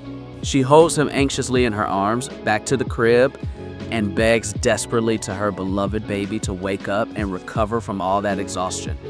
The little dragon lets out a weak moan and slowly opens his eyes, meeting the sad, tear-streaked gaze of his guardian. He stretches out his tiny paw and holds her fingers affectionately to comfort her and show her that he's already recovering from that great effort.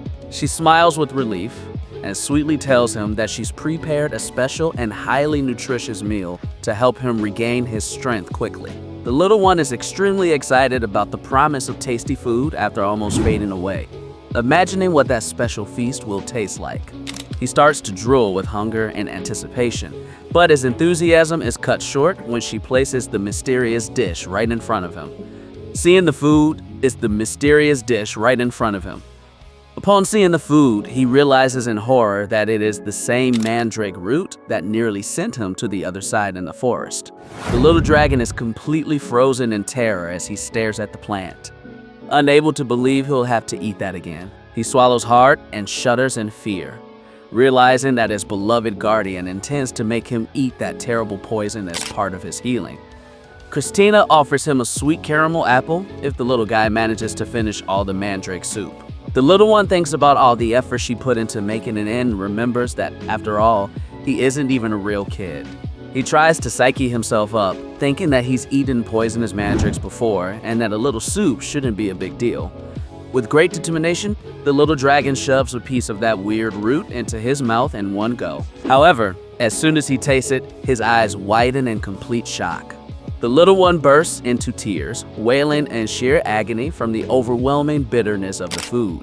Christina tells him she gets how he feels, but insists that he has to finish it all. The pup wonders if this is some kind of punishment and complains that the little bird gets all the tasty cookies. She cries, begging for real food and pleads for some of those cookies instead of that horrible stuff. Christina congratulates him for finishing and offers him the caramel apple she had promised to help him get rid of the bad taste in his mouth. He finally lets out a relieved breath as he licks the sweetness, thinking that at least the sweetness neutralizes the horrible taste from before.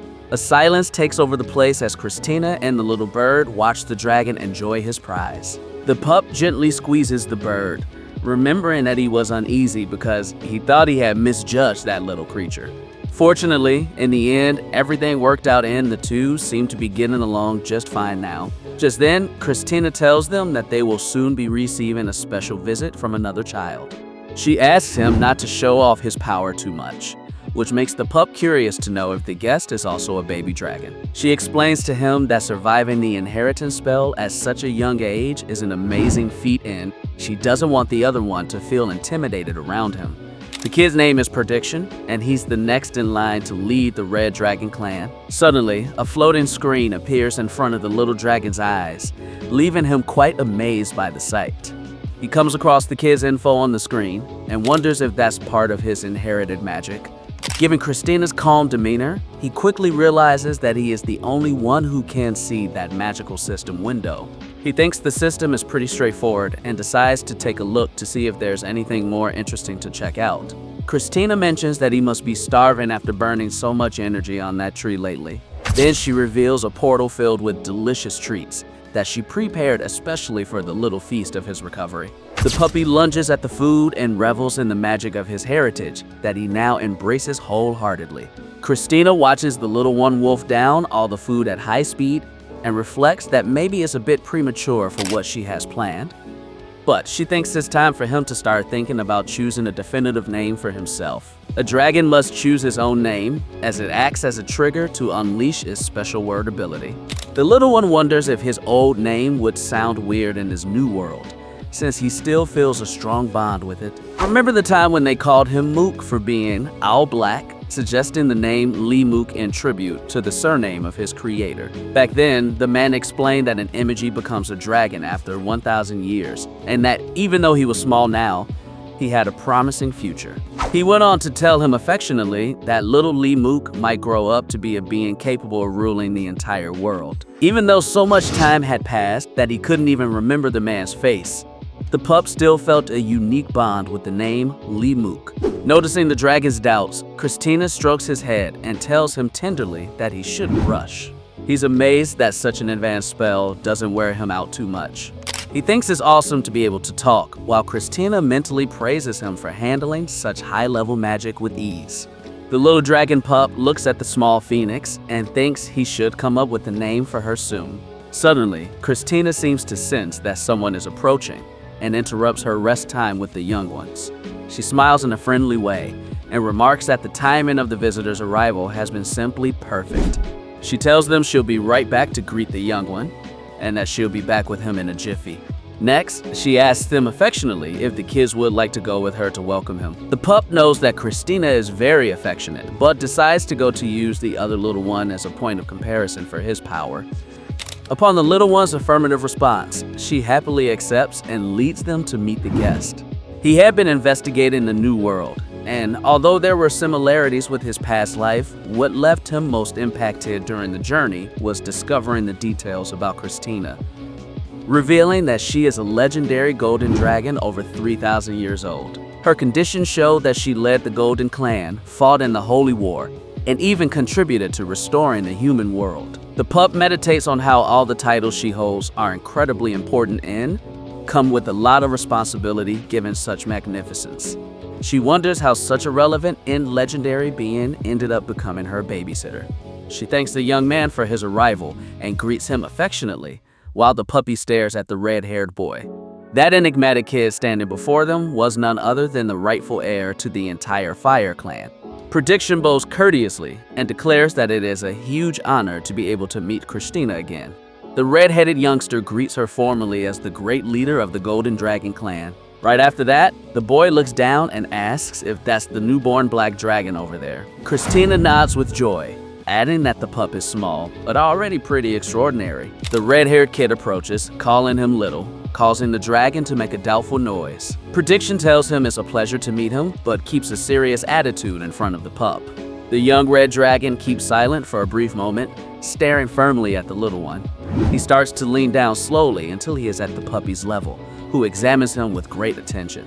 Out of the blue, the protagonist picks up on something unusual from the kid and wonders what that was. He goes on high alert, wondering if what he just picked up from the redhead was a wave of hostility. Christina clutches the puppy, worried in her arms, and desperately pleads for the little one to wake up. The little dragon lets out a soft whimper, causing her to ask, relieved, if he's okay. He stretches out his little paw and grips her close tightly to let her know he's coming to. The little one opens his eyes slowly and calls out to his beloved guardian in the most loving way, Christina. She shows a huge smile and sheds tears of joy to see that her beloved baby has finally woken up. She holds him tightly and thanks heaven that he made it through that tough ordeal. The little one thinks he was about to bite the dust in that, if he had been a little weaker, he'd already be a fallen dragon. She tells him it was really tough and suggests they eat something to regain their strength, since she made a special dish for him. The little one gets super excited, imagining how amazing that special food must taste. Christina then gently presents the dish she prepared with so much love for her little one. He looks at the plate and sees some bitter healing herbs that are great for strengthening his body. The little dragon is completely frozen in terror at the sight of that hideous food.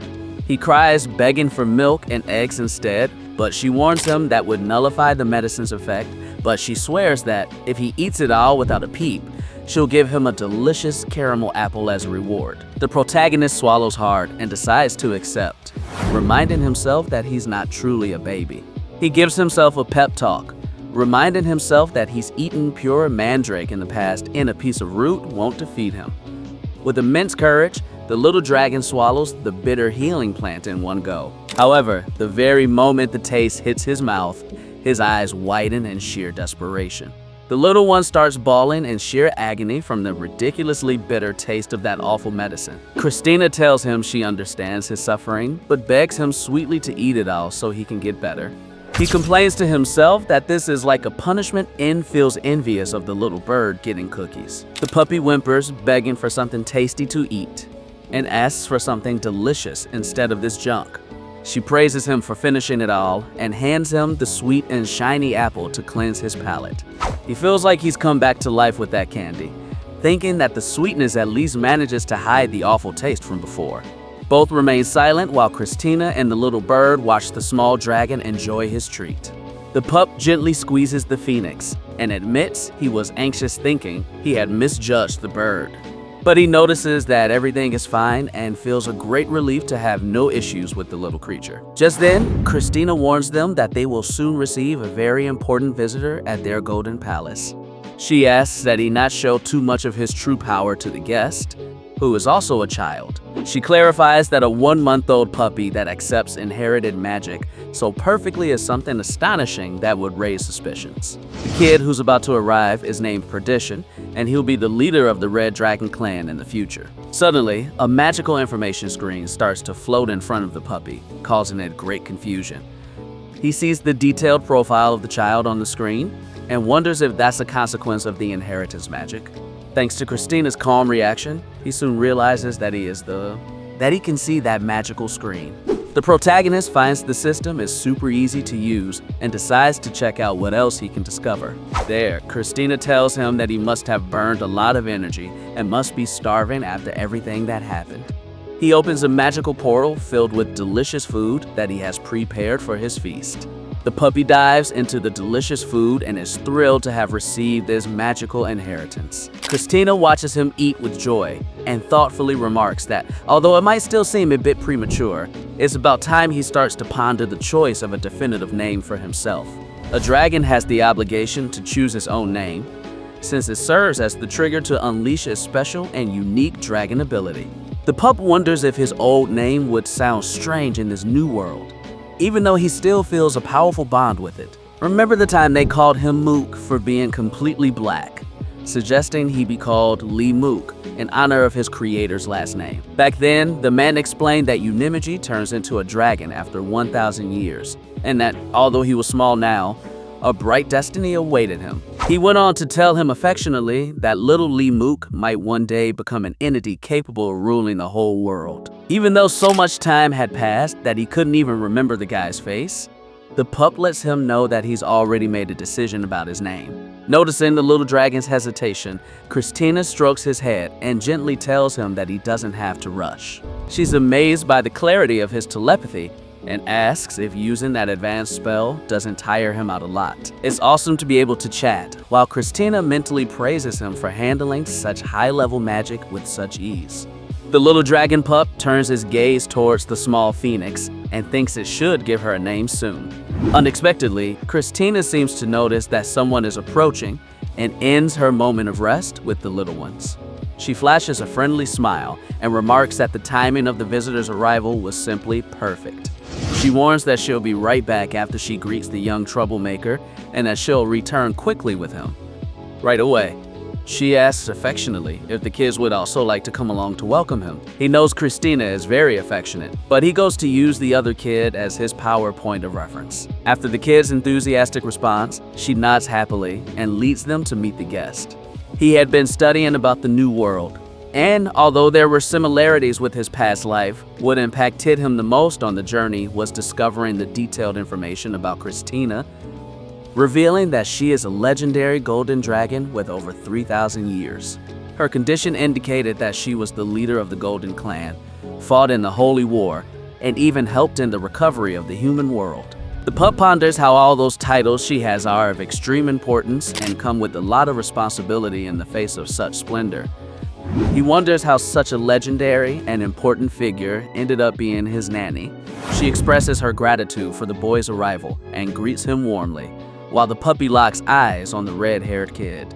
That mysterious kid right in front of her eyes was none other than the rightful heir to the entire Fire Clan. Perdition makes a courteous bow and declares that it is a great honor to have the opportunity to meet Christina again. The young man from Mo, with red hair, greets her with great formality as the highest leader of the Golden Dragon clan. After that, the boy looks down and asks if that over there is the newly born Black Dragon. Christina happily agrees, pointing out that the hatchling is small but already remarkably notable.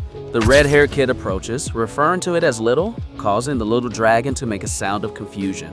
Perdition says he's glad to meet him but keeps a serious attitude towards the pup.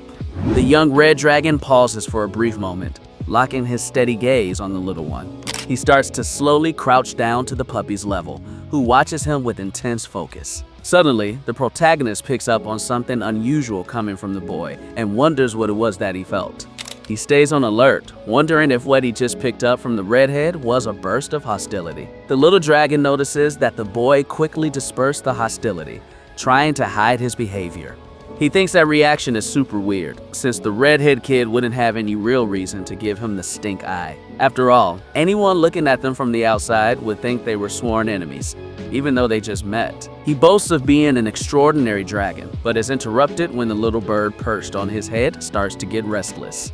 The little bird starts flapping his wings with all his might, drawing everyone's attention with his sharp chirps.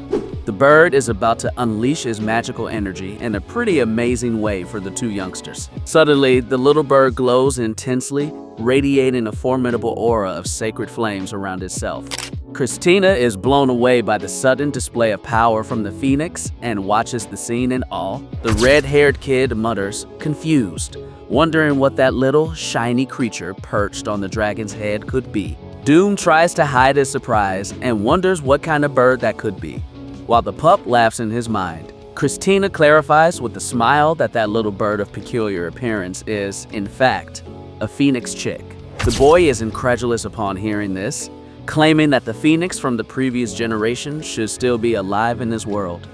He says he's never seen anything like this before, and reveals that the clan leader is also keeping a close eye on the situation. The boy accepts the explanation and falls silent right then and there, showing the pup the immense respect he has for the leader. Christina gently strokes the fiery red hair and expresses her gratitude once more for having come all this way.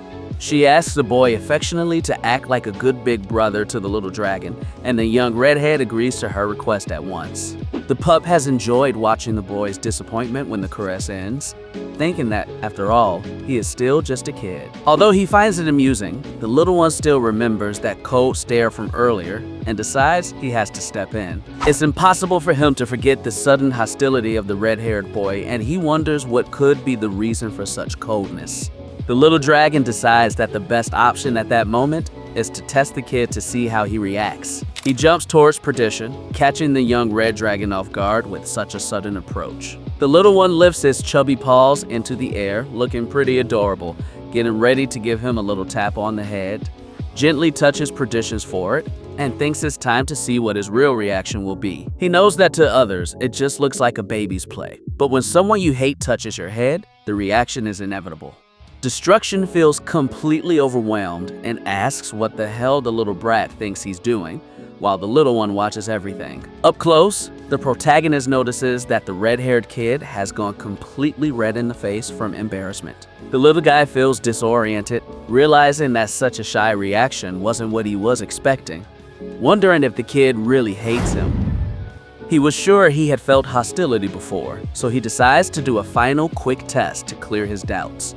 The young red dragon protests furiously at the insistence, catching the little one's attention with an unbreakable stare. The puppy lunges with all his might towards the arms of Perdition, totally carefree and bursting with joy. He's about to face plant, but Perdition swiftly scoops him up as the pup celebrates his victory. Christina makes her entrance, looking pretty alarmed, and asks with great concern if both of them are okay. After that sudden movement, he apologizes and jokes that the puppy is probably just excited to finally have an older brother. Perdition holds the little one tenderly, asking if it's hurt, while sensing that the little one tried to protect him.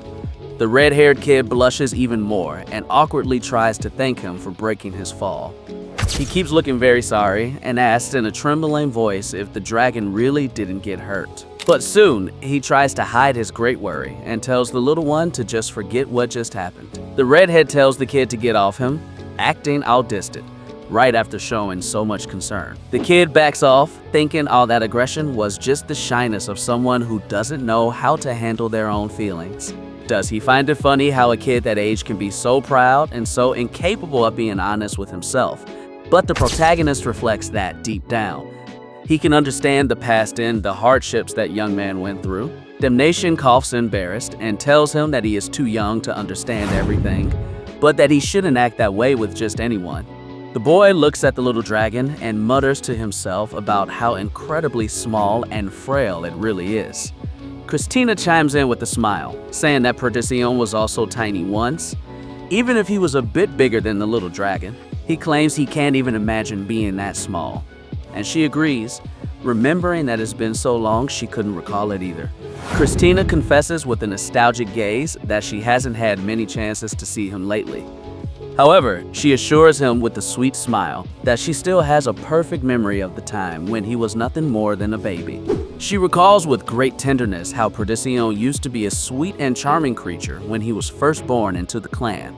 Hearing those warm words from the guardian, the red-haired boy feels utterly embarrassed and blushes with emotion. The pup watches his reaction from up close and senses that something different is about to happen at that very moment. Suddenly, the little dragon's stomach growls loudly, shattering the emotional atmosphere. The sound booms through the entire golden hall, leaving the three in absolute silence in the face of this comical situation. He's burying his face in his hands, mortified, and figures this ravenous hunger must be a side effect of his mana deficiency. The pup wonders what kind of bottomless pit his stomach is, since he's just devoured a whole feast and is still feeling hungry. Christina playfully suggests that they both play together for a while she goes to find something more for them to eat.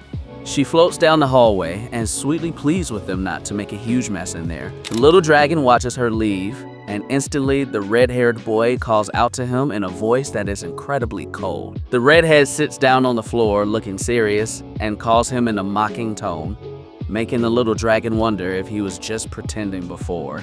Out of the blue, the kid grabs the little dragon's chubby cheeks, leaving him totally bewildered by his actions. He squeezes and pulls the chubby cheeks of the little one, grumbling that this little dragon is genuinely tiny. The kid keeps squeezing and says that this is the little brother he'll have to train, while the pup mentally orders him to let go. The little bird advances full of fury to protect his master, but Perdition tells the bird to shut up and to stay out of the conversation.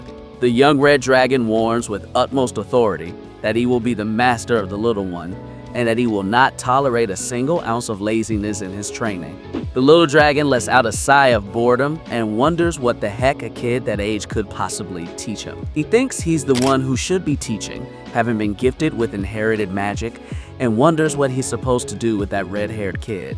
Meanwhile, Perdition lets out a sigh of superiority and flashes an extremely proud smile.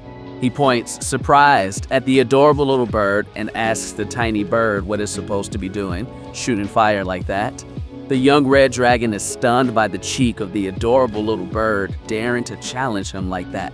He says helplessly, "Dude, don't act so boldly in front of the one who will become the supreme leader of the entire fire clan." To prove he's right, the young redhead extends his hand and channels his flames, creating an impressive wall of fire. The protagonist notices that the boy is holding back his true power and ponders that even if he is just a baby, a phoenix will always be powerful. Suddenly, the fire starts to spread uncontrollably and very dangerously, scaring the young red dragon, the little phoenix spy, realizing that the heat has risen too much and that she is in great danger of getting burned there.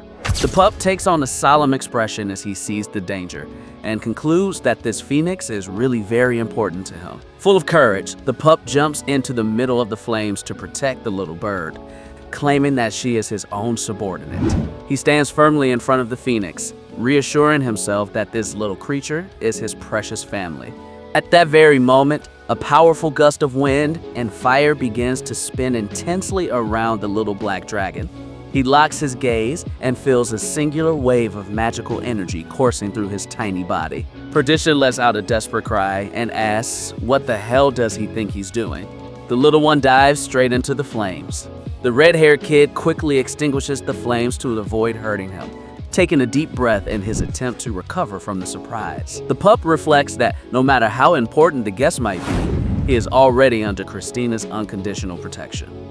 He knows that anyone who tries to hurt him in there won't just be kicked out, but will have to face her relentless fury. The protagonist narrows his eyes and thinks that while his guardian is very sweet, she is still an extremely powerful entity. The red-haired kid glares at him, complaining that this little dragon is clueless and loves pushing boundaries. Perdition mocks him, telling him to look at himself trying to play the protector, while the little one lets out a sigh of annoyance at the boy. He concludes that he'll have to deal with that brash kid and wonders what the Red Clan leader has been teaching him. The little dragon holds the bird warily and wonders if he should just ignore the taunts and act like a regular little kid. However, he decides that he can't just let this slide, since they'll have to live together from now on. Decides that the best course of action is to put the kid in his place while he's still young, planning his next move. Perdition looks at him with suspicion, planning his next move. Perdition gives him a suspicious look and wonders what that little black dragon is up to. The kid locks eyes with him, red eyes piercing, determined to settle, once and for all, who's the boss around here. Suddenly, the gigantic and terrifying silhouette of a blue dragon makes its imposing appearance right behind the little black dragon. Doom starts to sweat with panic and desperation under that overwhelming pressure, feeling like he can barely breathe. The little black dragon pup simply raises its tiny paw, covered in a dark and incredibly mysterious aura. It gives the boy a light tap on the forehead with the tiny paw, suddenly unleashing all that oppressive intent at once. The red-haired kid goes flying backwards, completely horrified by the force of that sudden spiritual attack. The little dragon calmly retreats, thinking that should be more than enough, while Perdition looks up at him trembling from the floor, stuttering from fear.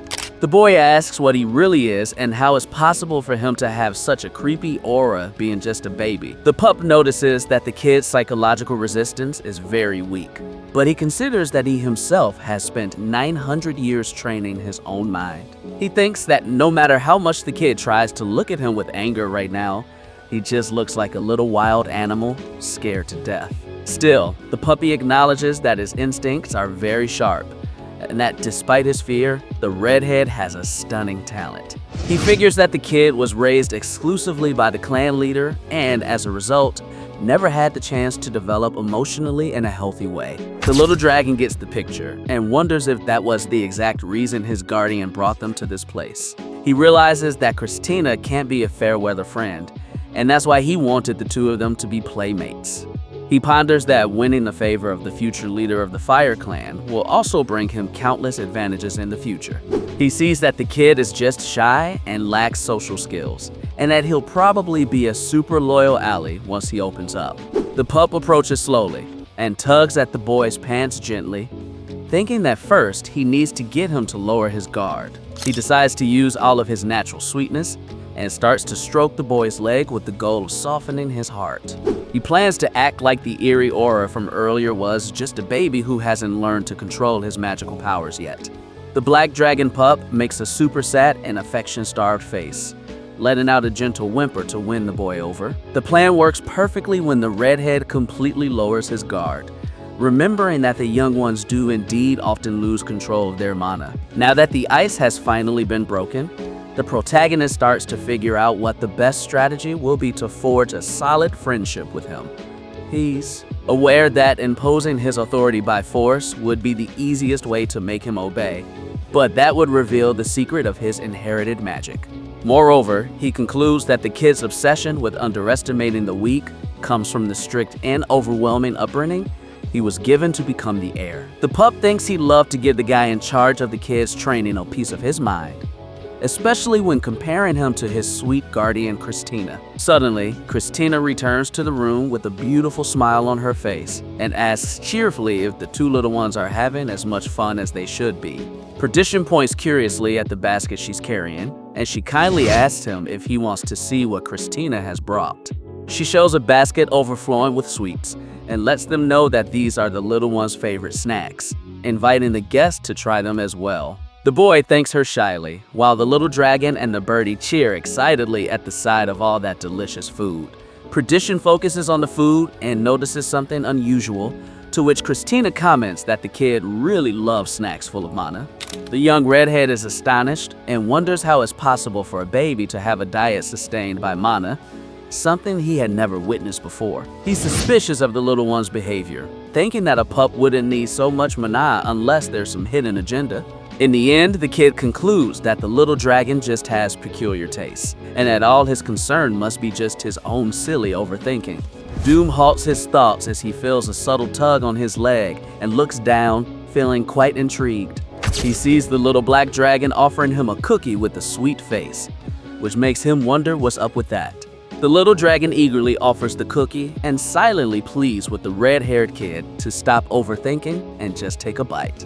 The young red dragon hesitates for a brief moment, but then takes the snack from the pup's paw very carefully. Without saying a word, the red-haired kid brings the cookie to his mouth and takes a bite to taste the sweetness. At that very moment, the eyes of Doom gleam with satisfaction, and he blushes, realizing just how damn delicious this cookie is. The pup enjoys his own cookie with a little triumphant smile on his face. Happy to see that his plan worked, he's celebrating in his mind that the red-haired kid fell for his tactic of making friends through food. After all, he knows full well that it's impossible to hate someone who feeds you in, that sweets always improve anyone's mood. On the other hand, seeing the kid eating happily makes him look like a normal kid for the first time, which in itself is a huge step forward. The kid thinks that enjoying the food and making faces when it's over are the most natural and honest responses for someone his age. He reflects that there are two types of Melbourne tester: fake people, the first of which are those who choose to lie out of habit in pure malice. The second class consists of those who end up being pushed by circumstances and other people to live trapped in a perpetual lie. Since that false personality is forged by pure external pressure, there's a huge chance they'll change if the environment becomes different, especially if someone comes along willing to get real, to share their stuff, and to get what's really going on with their hidden feelings. The protagonist remembers that nobody is born perfect since he himself has already been helped a lot in the past by other valuable people. He considers it only fair to give that red-haired kid at least a chance to prove he can be a good companion. The pup looks at him reflectively for a moment, deciding to top off his plan with a bang. He thinks that if the plan fails, the kid will just be a lost cause.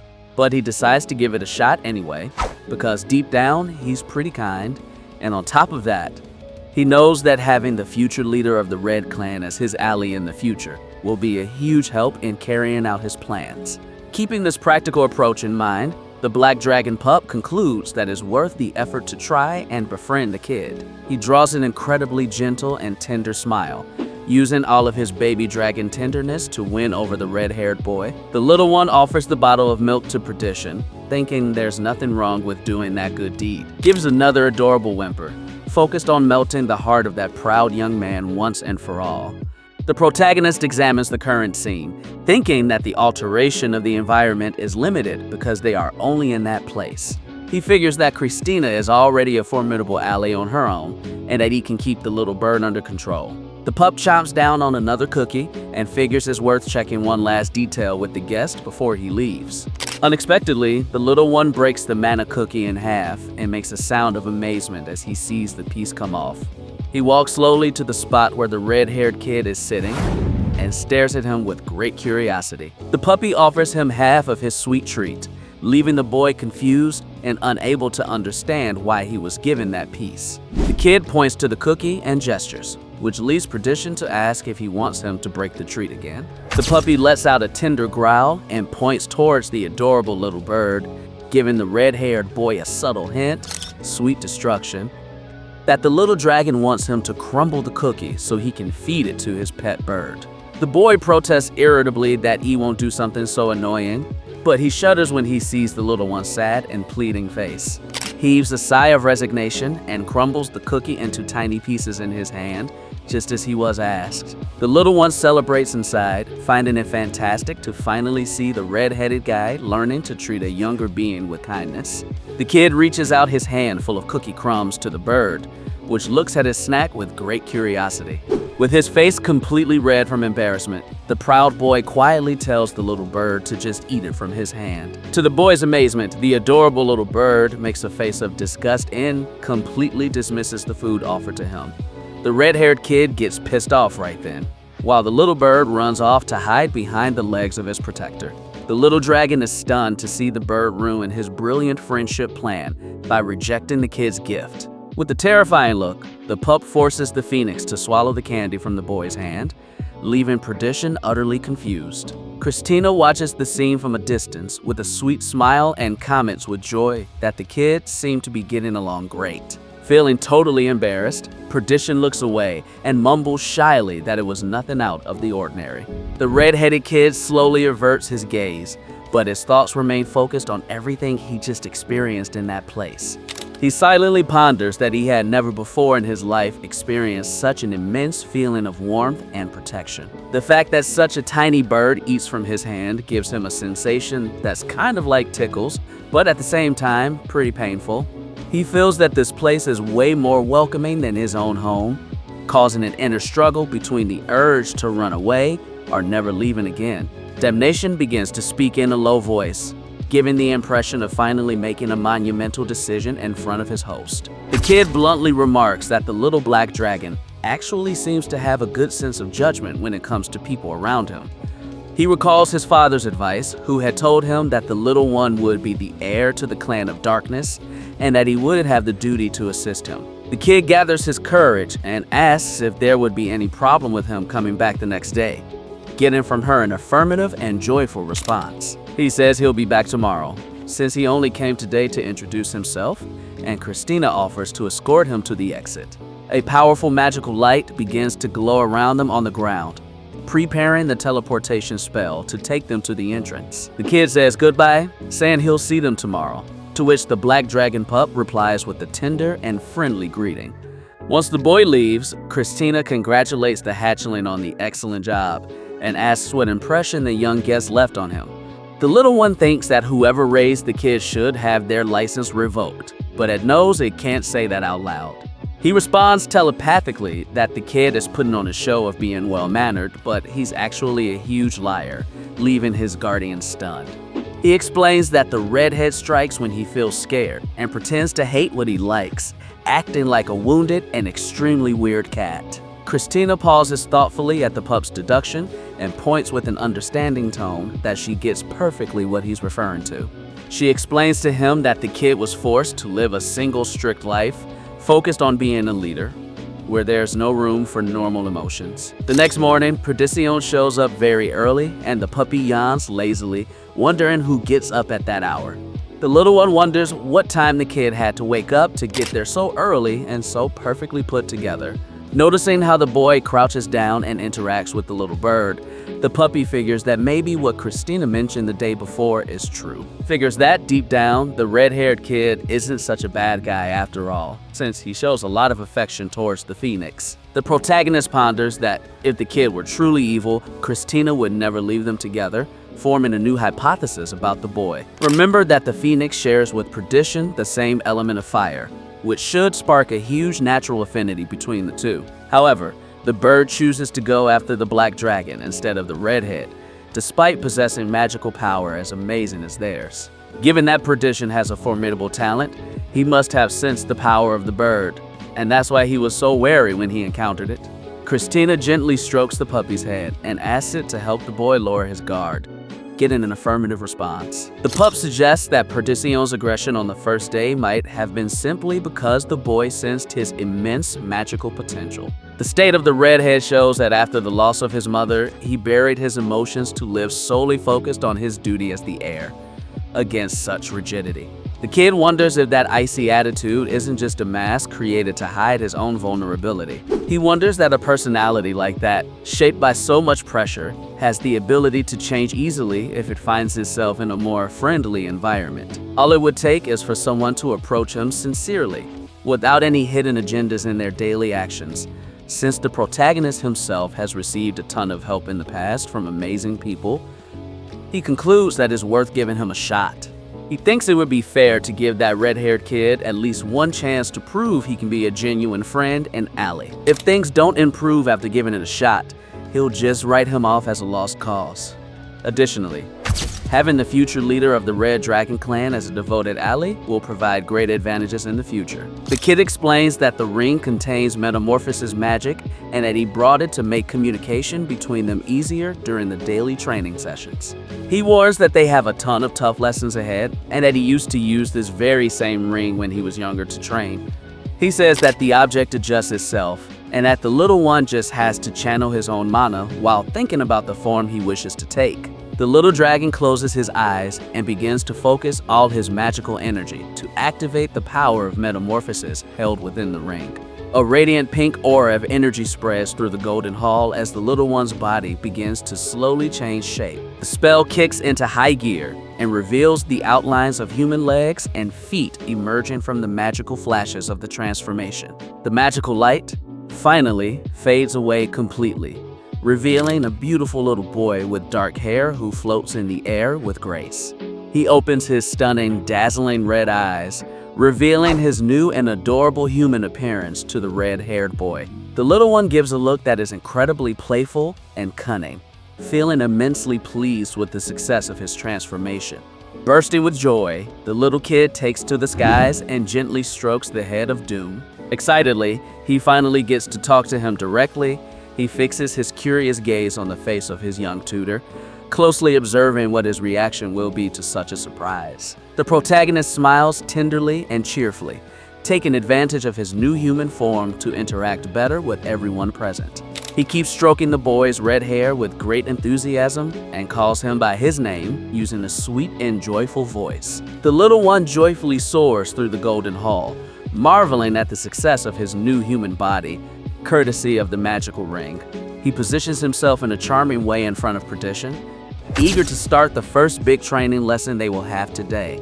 The protagonist opens his eyes, now in his human form, and offers a friendly smile to start the conversation in a very gentle way. The little guy touches Perdition's head and celebrates with joy because he can finally talk to him directly. Doom shakes the kid's hand off his head and complains, telling him he shouldn't go around touching people like that. The kid asks if he feels anything weird, to which the little one thinks it would be fantastic if that human form were a bit bigger. At least now he can communicate normally and move around with much greater ease in those parts. The little one tests out his own voice and finds it much more pleasant to be at eye level in a higher position than before. He flashes a splendid smile and expresses his gratitude to the boy, saying that this human form is truly very useful. Perdition is amazed and a bit saddened to witness the tenderness and genuine gratitude coming from the little dragon. The young tutor looks away and crosses his arms to try and hide his embarrassment at the situation. Just then, the little bird flies up and the protagonist asks if the bird recognized him even after he changed his form. Damnation protests and demands that he put the bird away once and for all, warning him that the little creature is only going to get in the way of his class.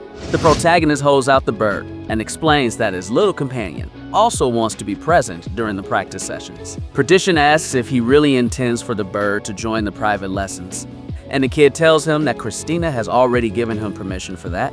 The redhead questions why he should accept such a thing, and makes it clear that even though Christina gives in to the kid's whims, he won't be swayed so easily. With a provocative smile, Perdition demands that the kid understand how things are and accept his refusal once and for all. The little bird gets extremely pissed off by the provocation and starts unleashing a powerful energy towards the boy. The kid realizes that Perdition is harboring a lot of pent-up rage and ponders that getting pissed isn't so bad, but everything has its limits. He concludes that a leader who can't control his own anger turns into a tyrant lacking wisdom, so he decides to call him out. The kid brings the bird over to where Perdition is and asks the young tutor to hold the little critter for a moment. While the bird feels disoriented, the protagonist tells him that the redhead is keeping his guard up too high against a mere puppy. Perdition thinks that nosy bird doesn't know his place, and anyone who shows hostility should be totally stomped on. So the protagonist lets the young tutor know he's dead wrong about something pretty important. He reveals that the bird does know his place, and in fact, it even tried to intimidate Christina before, leaving Perdition in a state of total shock. The kid explains that the chick just doesn't trust him to protect him, and that she might have sensed something intense coming from the redhead. Perdition is left speechless upon hearing those words and begins to reconsider the stance taken by the little firebird. The protagonist continues with his reasoning and suggests that they look at the matter in a much simpler way. He suggests that the bird behaves this way simply because the young tutor is immensely stronger than him. The kid clarifies that the redhead has enough power to make the little bird feel threatened. In trying to protect his master, the chick senses the kid's enormous strength in a much sharper way and goes on high alert. Doom asks if he really believes that, to which the kid instantly replies that he is absolutely sure of it.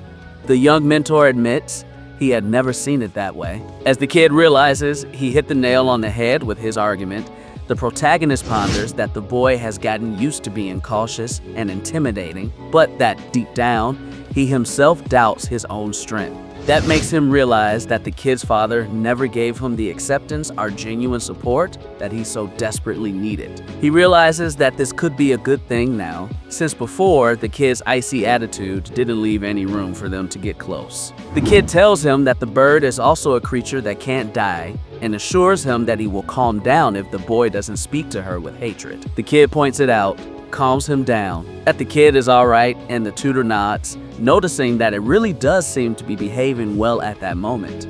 Upon realizing that the little creature has a strong moral compass, the protagonist feels a huge relief as the little one lets out a soft chirp. The kid decides not to push the boy too hard, knowing full well that he'll have a life way better than any ordinary humans. The kid gives in and lets the bird join the class, but admits that he still doesn't like the little critter all that much.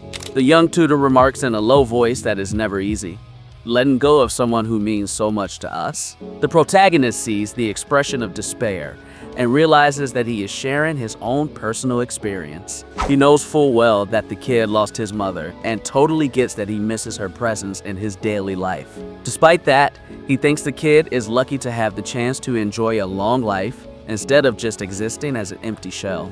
He comes to the conclusion that fighting together beats loneliness and longs for both of them to strengthen their bond in the future. Unexpectedly, Perdition remembers a detail and asks him what the little bird's name is, who is always by his side. The boy feels intrigued and asks if it's true that he still hasn't given a name to his very own pet. The kid feels a bit embarrassed and hesitates for a moment, trying to think of a quick response to give to the master. The protagonist gazes affectionately at the creature in his hands and finally decides what he will call it from now on. With a beaming smile, the kid proudly declares that the little bird's name will be Beaky Doom. He repeats the name, driven by curiosity, and the protagonist clarifies happily that the term he chose translates to White Knight. The protagonist recalls that the little creature came into the world by swallowing its own darkness and confirms to the little one that his name from now on is Becia.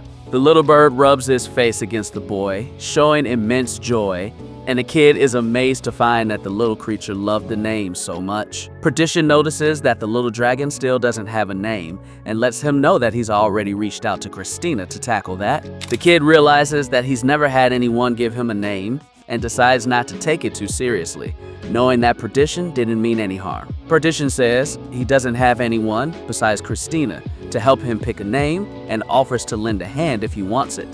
The kid immediately replies that he's fine and doesn't need any help, leaving the young tutor totally stunned by that direct rejection. The kid explains that he was planning to think it over calmly and that it's not like he's in a rush to have a name. Perdition tells him that they will have frequent classes and that it will be very difficult to call him during the training if he doesn't have a name. The kid feels intrigued and wonders why the guy is so insistent on a request that seems a bit illogical. He knows full well that a dragon's true name is a very delicate matter, and that the red-haired kid must be aware of that too. The kid concludes he must be very careful, since what the boy is asking for isn't just any name, it's his true name.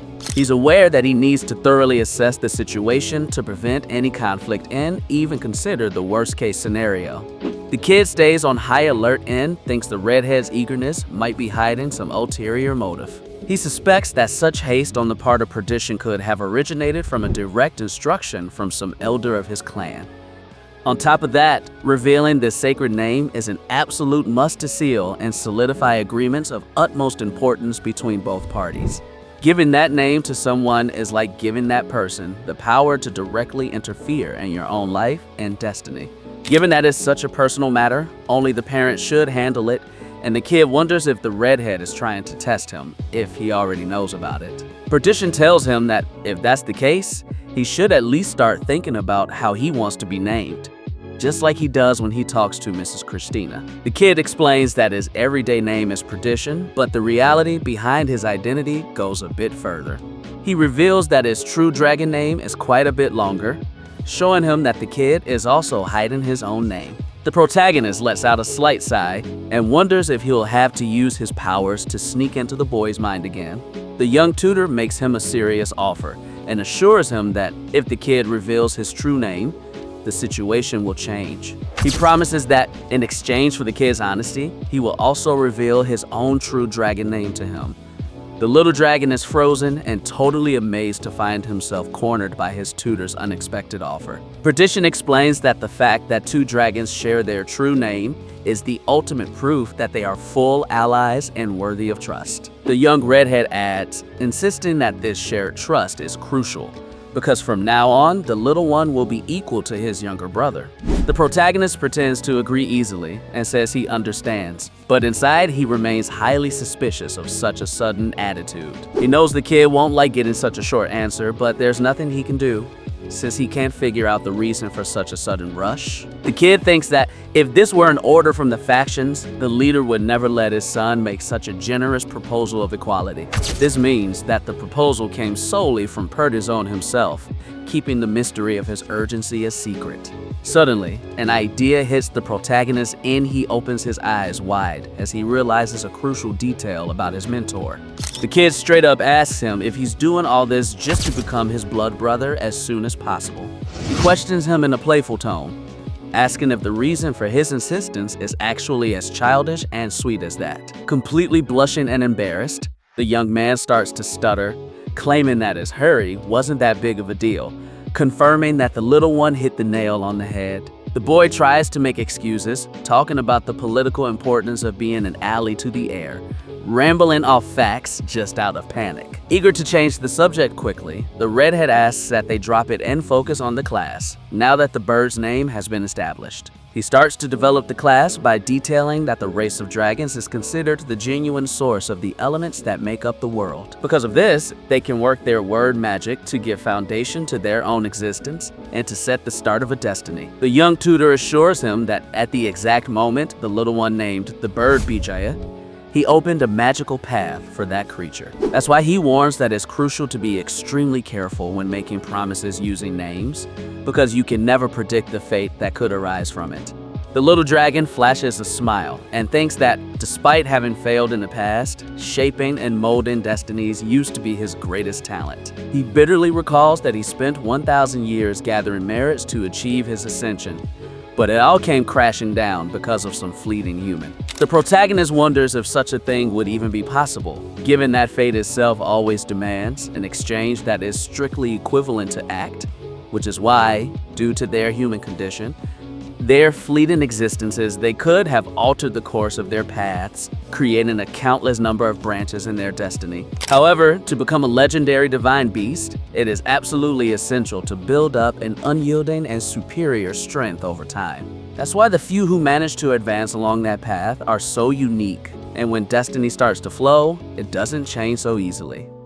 However, defying all the laws and rules set in the spirit world, the magnificent destiny he forged ended up shattering. The little dragon stares straight ahead and admits to himself that it would be a lie to say he doesn't harbor any regrets about that time. He closes his eyes and decides there's no use trying to solve that puzzle now, just as doom suddenly catches his attention. Destruction asks what's keeping him up and demands to know if he's really paying attention to his lesson. The kid says nothing's up and that he's listening, but the tutor puts him to the test to repeat exactly what he just said. The kid repeats without missing a beat that to become an elder, you need to have skills and strike fear to keep others under your control. Doom admits that that's a completely outdated doctrine when said out loud, and admits that the kid was actually paying attention. The kid recalls that his father raised him to control others through power and fear, so that no one would dare to stand above him. The kid thinks that such a harsh method might have been useful to fascists during the war, but it definitely doesn't fit Perdicion's way of being. The protagonist is aware that even if he expresses it openly, the mentor won't listen, and he stays pondering what he should do to help him. Suddenly, Perdicion bluntly asks the little dragon if he wasn't offended by the harsh way he spoke to him earlier. The kid is taken aback and responds by asking what reason he would have to be offended, emphasizing that his tutor is a warrior with great strength. The kid nods, but he can't figure out what the connection is, and the little one confesses that more than offended, what he really thought was that the tutor felt alone. He explains that even in the toughest moments, his subjects just endure everything in silence and follow his orders. The kid says that those servants are devoted, but given their status as subjects, they'll never get to chat openly with him in his moments of sadness. He shows Vijaya and tells him that despite being his subordinate, the bird enjoys freedom and great honesty when expressing what he likes or dislikes. The kid points out that, according to the tutor's account, it seems like he lacks someone similar to the little bird by his side, which leaves the boy shocked. Damnation looks away and says that he doesn't give a damn, confirming that the members of his clan would never get that close. The protagonist takes in the scene and realizes that the clan leader must have broken the servants to make sure they never think differently.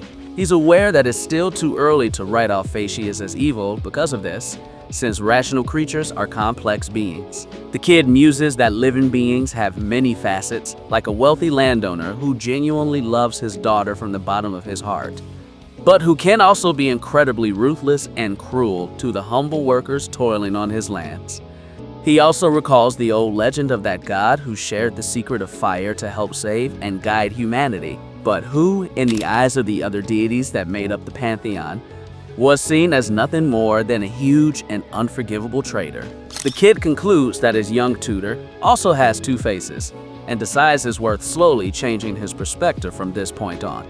He asks if he learned that perspective from someone else, and the red-haired youth confirms with great simplicity that, indeed, he did. Perdition praises his father for being as unyielding as a mountain, and little one realizes that the boy only speaks positively about the teachings given by Christina. Based on Christina's memories, the clan leader used to categorize people by their positions and ruthlessly discard anyone who failed to meet his goals. Even though the leader has honorable and just goals, he's the kind of guy who'll do absolutely anything to achieve them. As a chess piece slides across the table, the little dragon politely says that the boy's father must surely be one hell of a guy.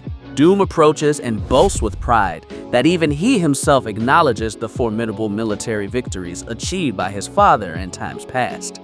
The little dragon picks up the chess piece from the floor and decides to ask his young red-haired tutor a very direct and personal question.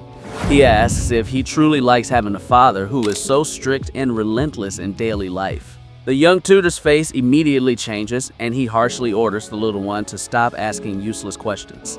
He warns him that they still have to continue with their magic lesson, to which the little one simply nods and decides to drop the subject for the moment. The kid notices how damn uncomfortable he looks and figures that such a defensive answer was already a clear response. Even with that heavy atmosphere, the kid keeps teaching the classes, and as time goes by, the little dragon finally masters telepathy.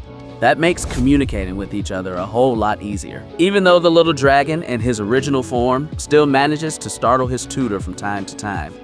With the conversation becoming much more engaging, the lessons progress rapidly, and Perdition begins to consider that his young apprentice is a genuine prodigy. Today, Perdition teaches him a new practice, exercising his mana, and explains that they will perform a magical variant of Cat's Cradle. The young tutor tells him that first he will do the demonstration and asks the kid to watch each of his movements very carefully. He begins to channel his magical energy with incredible gentleness, causing a fine, glowing thread of mana to emerge from his fingers. The little dragon watches the crimson glow of the cord intently and begins to grasp how that technique for handling mana is structured. The tutor tells him that it's crucial to maintain the cord's thickness consistently and warns him that the practice is complex and requires immense concentration. He tells the kid to give it a shot, and the protagonist realizes that the training is just like the kid's game he knew from his past life. With a lot of calm and concentration, the little kid starts to shape and pull his own magical energy to form the first chorus of the activity. Damnation crosses his arms, completely stunned as he watches the result, demanding the kid come clean already. He asks suspiciously if this isn't his first time doing this, but the kid swears up and down that this is truly the first time he's done the exercise. Deep down, the little kid just admits that he had tried to play with something very similar during his previous life on Earth. He proudly shows off the flawless design he has created and reaffirms in his mind that on this current climb, this is truly his first time. The tutor is left speechless by the kid's dazzling intellect, while the bird Bisha takes the opportunity to happily play with the magical laces. The kid thinks that the person in charge of creating this practice method did an amazing job of teaching kids. It blows his mind that they managed to fit that game into a magical circle so well, while Perdition wonders if bringing that practice was a waste. The little dragon eagerly tells him that the activity was a lot of fun, to which Perdition, feeling a bit embarrassed, timidly nods in agreement. The kid asks him if it was his dad who taught him that game, but the redhead hesitates and shakes his head, timidly in denial as he recalls his father. Perdition confesses that that game was actually taught to him by his mother, Kuzuna, leaving the little one utterly surprised to hear that name. The kid notices that the guy talks about his mother with great ease, and realizes that the barrier around his heart lessens when that subject comes up. He understands that's the real reason the guy is so generous with him. Despite the strong and complicated character he shows every day, it's just plain empathy for someone who went through a similar traumatic loss, or maybe even deeper suffering in their childhood. The protagonist realizes he has the chance to leverage this connection and decides to discreetly dig deeper into the late Mrs. Kusuna. The kid asks how she used to be, adding in a sad tone that he truly doesn't know what it means to have a real mom or dad by his side. He tells him that Christina avoids bringing up the subject to avoid upsetting him, and that for that reason, he would absolutely love to hear the memories the guardian has of his mother, empathizing with the boy's feelings. Perdition agrees and begins to recount how his mother was an incredibly loving and kind being with him. He describes with great affection that she has scales of a silvery hue and beautiful purple eyes, standing out as a dragon of unmatched and exceptional beauty within her clan. The redhead recalls that she absolutely loved birds, to the point where she built her own home right next to a phoenix's nest. He adds that she was passionate about singing and would often sing beautiful lullabies to help him fall asleep. The little one asks if she likes singing, and the boy confirms that the lullabies are the most. What he has about her, the kid thinks it's completely logical that the lullabies would still be etched in someone's memory, even after so much time. Perdition admits in a flat tone that, in truth, he should have many more memories of his mother, but he can't. The kid thinks that memories can end up sinking into oblivion if we don't keep them present all the time, which explains the boy's problems remembering them.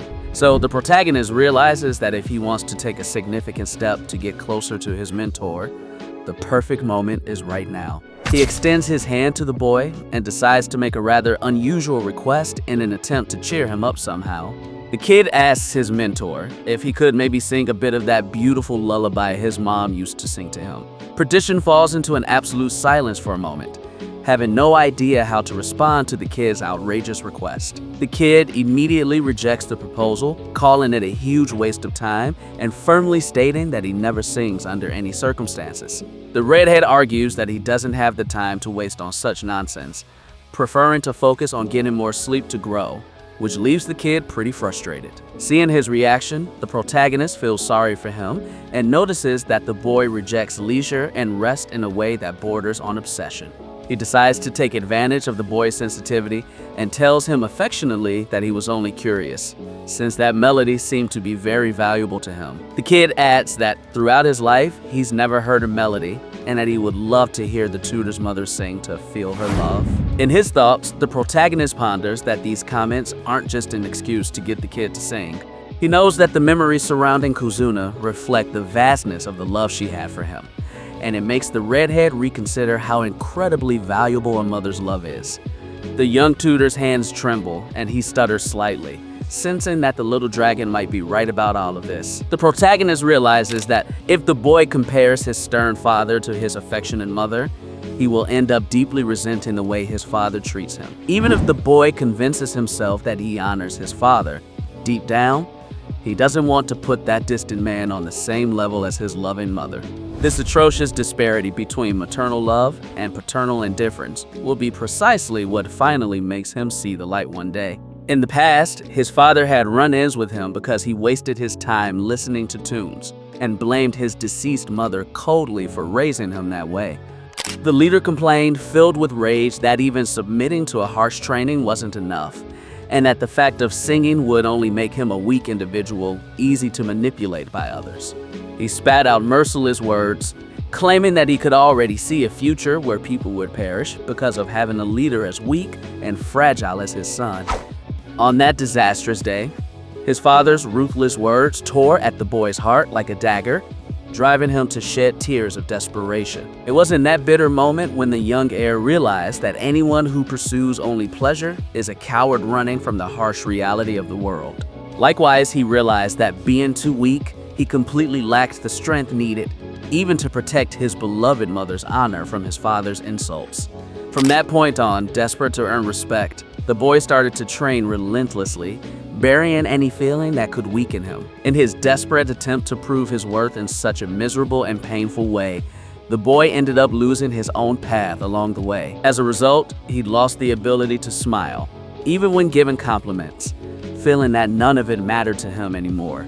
And it's precisely because of this past that the kind and honest comments from the little dragon managed to reach the very core of the hardened heart of the redhead. The boy shyly admits that it's been a long time since he last sang, resigning himself to a decision he would never normally make. The little dragon looks at him with sparkling eyes and asks in amazement if it's true that the tutor has finally decided to try and sing the tune for him. The redhead just gives him a much more relaxed look, silently confirming that he'll make this one exception for him. He takes a deep breath for a moment and finally opens his mouth to begin singing the first verses of that sweet maternal melody. The boy begins to sing verses about the nostalgia he feels for the skies and returning home to rest his weary wings after an extensive journey. As the redhead sings about the sunset, the little one is awestruck by his great talent, but suddenly feels an unusually strong sensation in the air.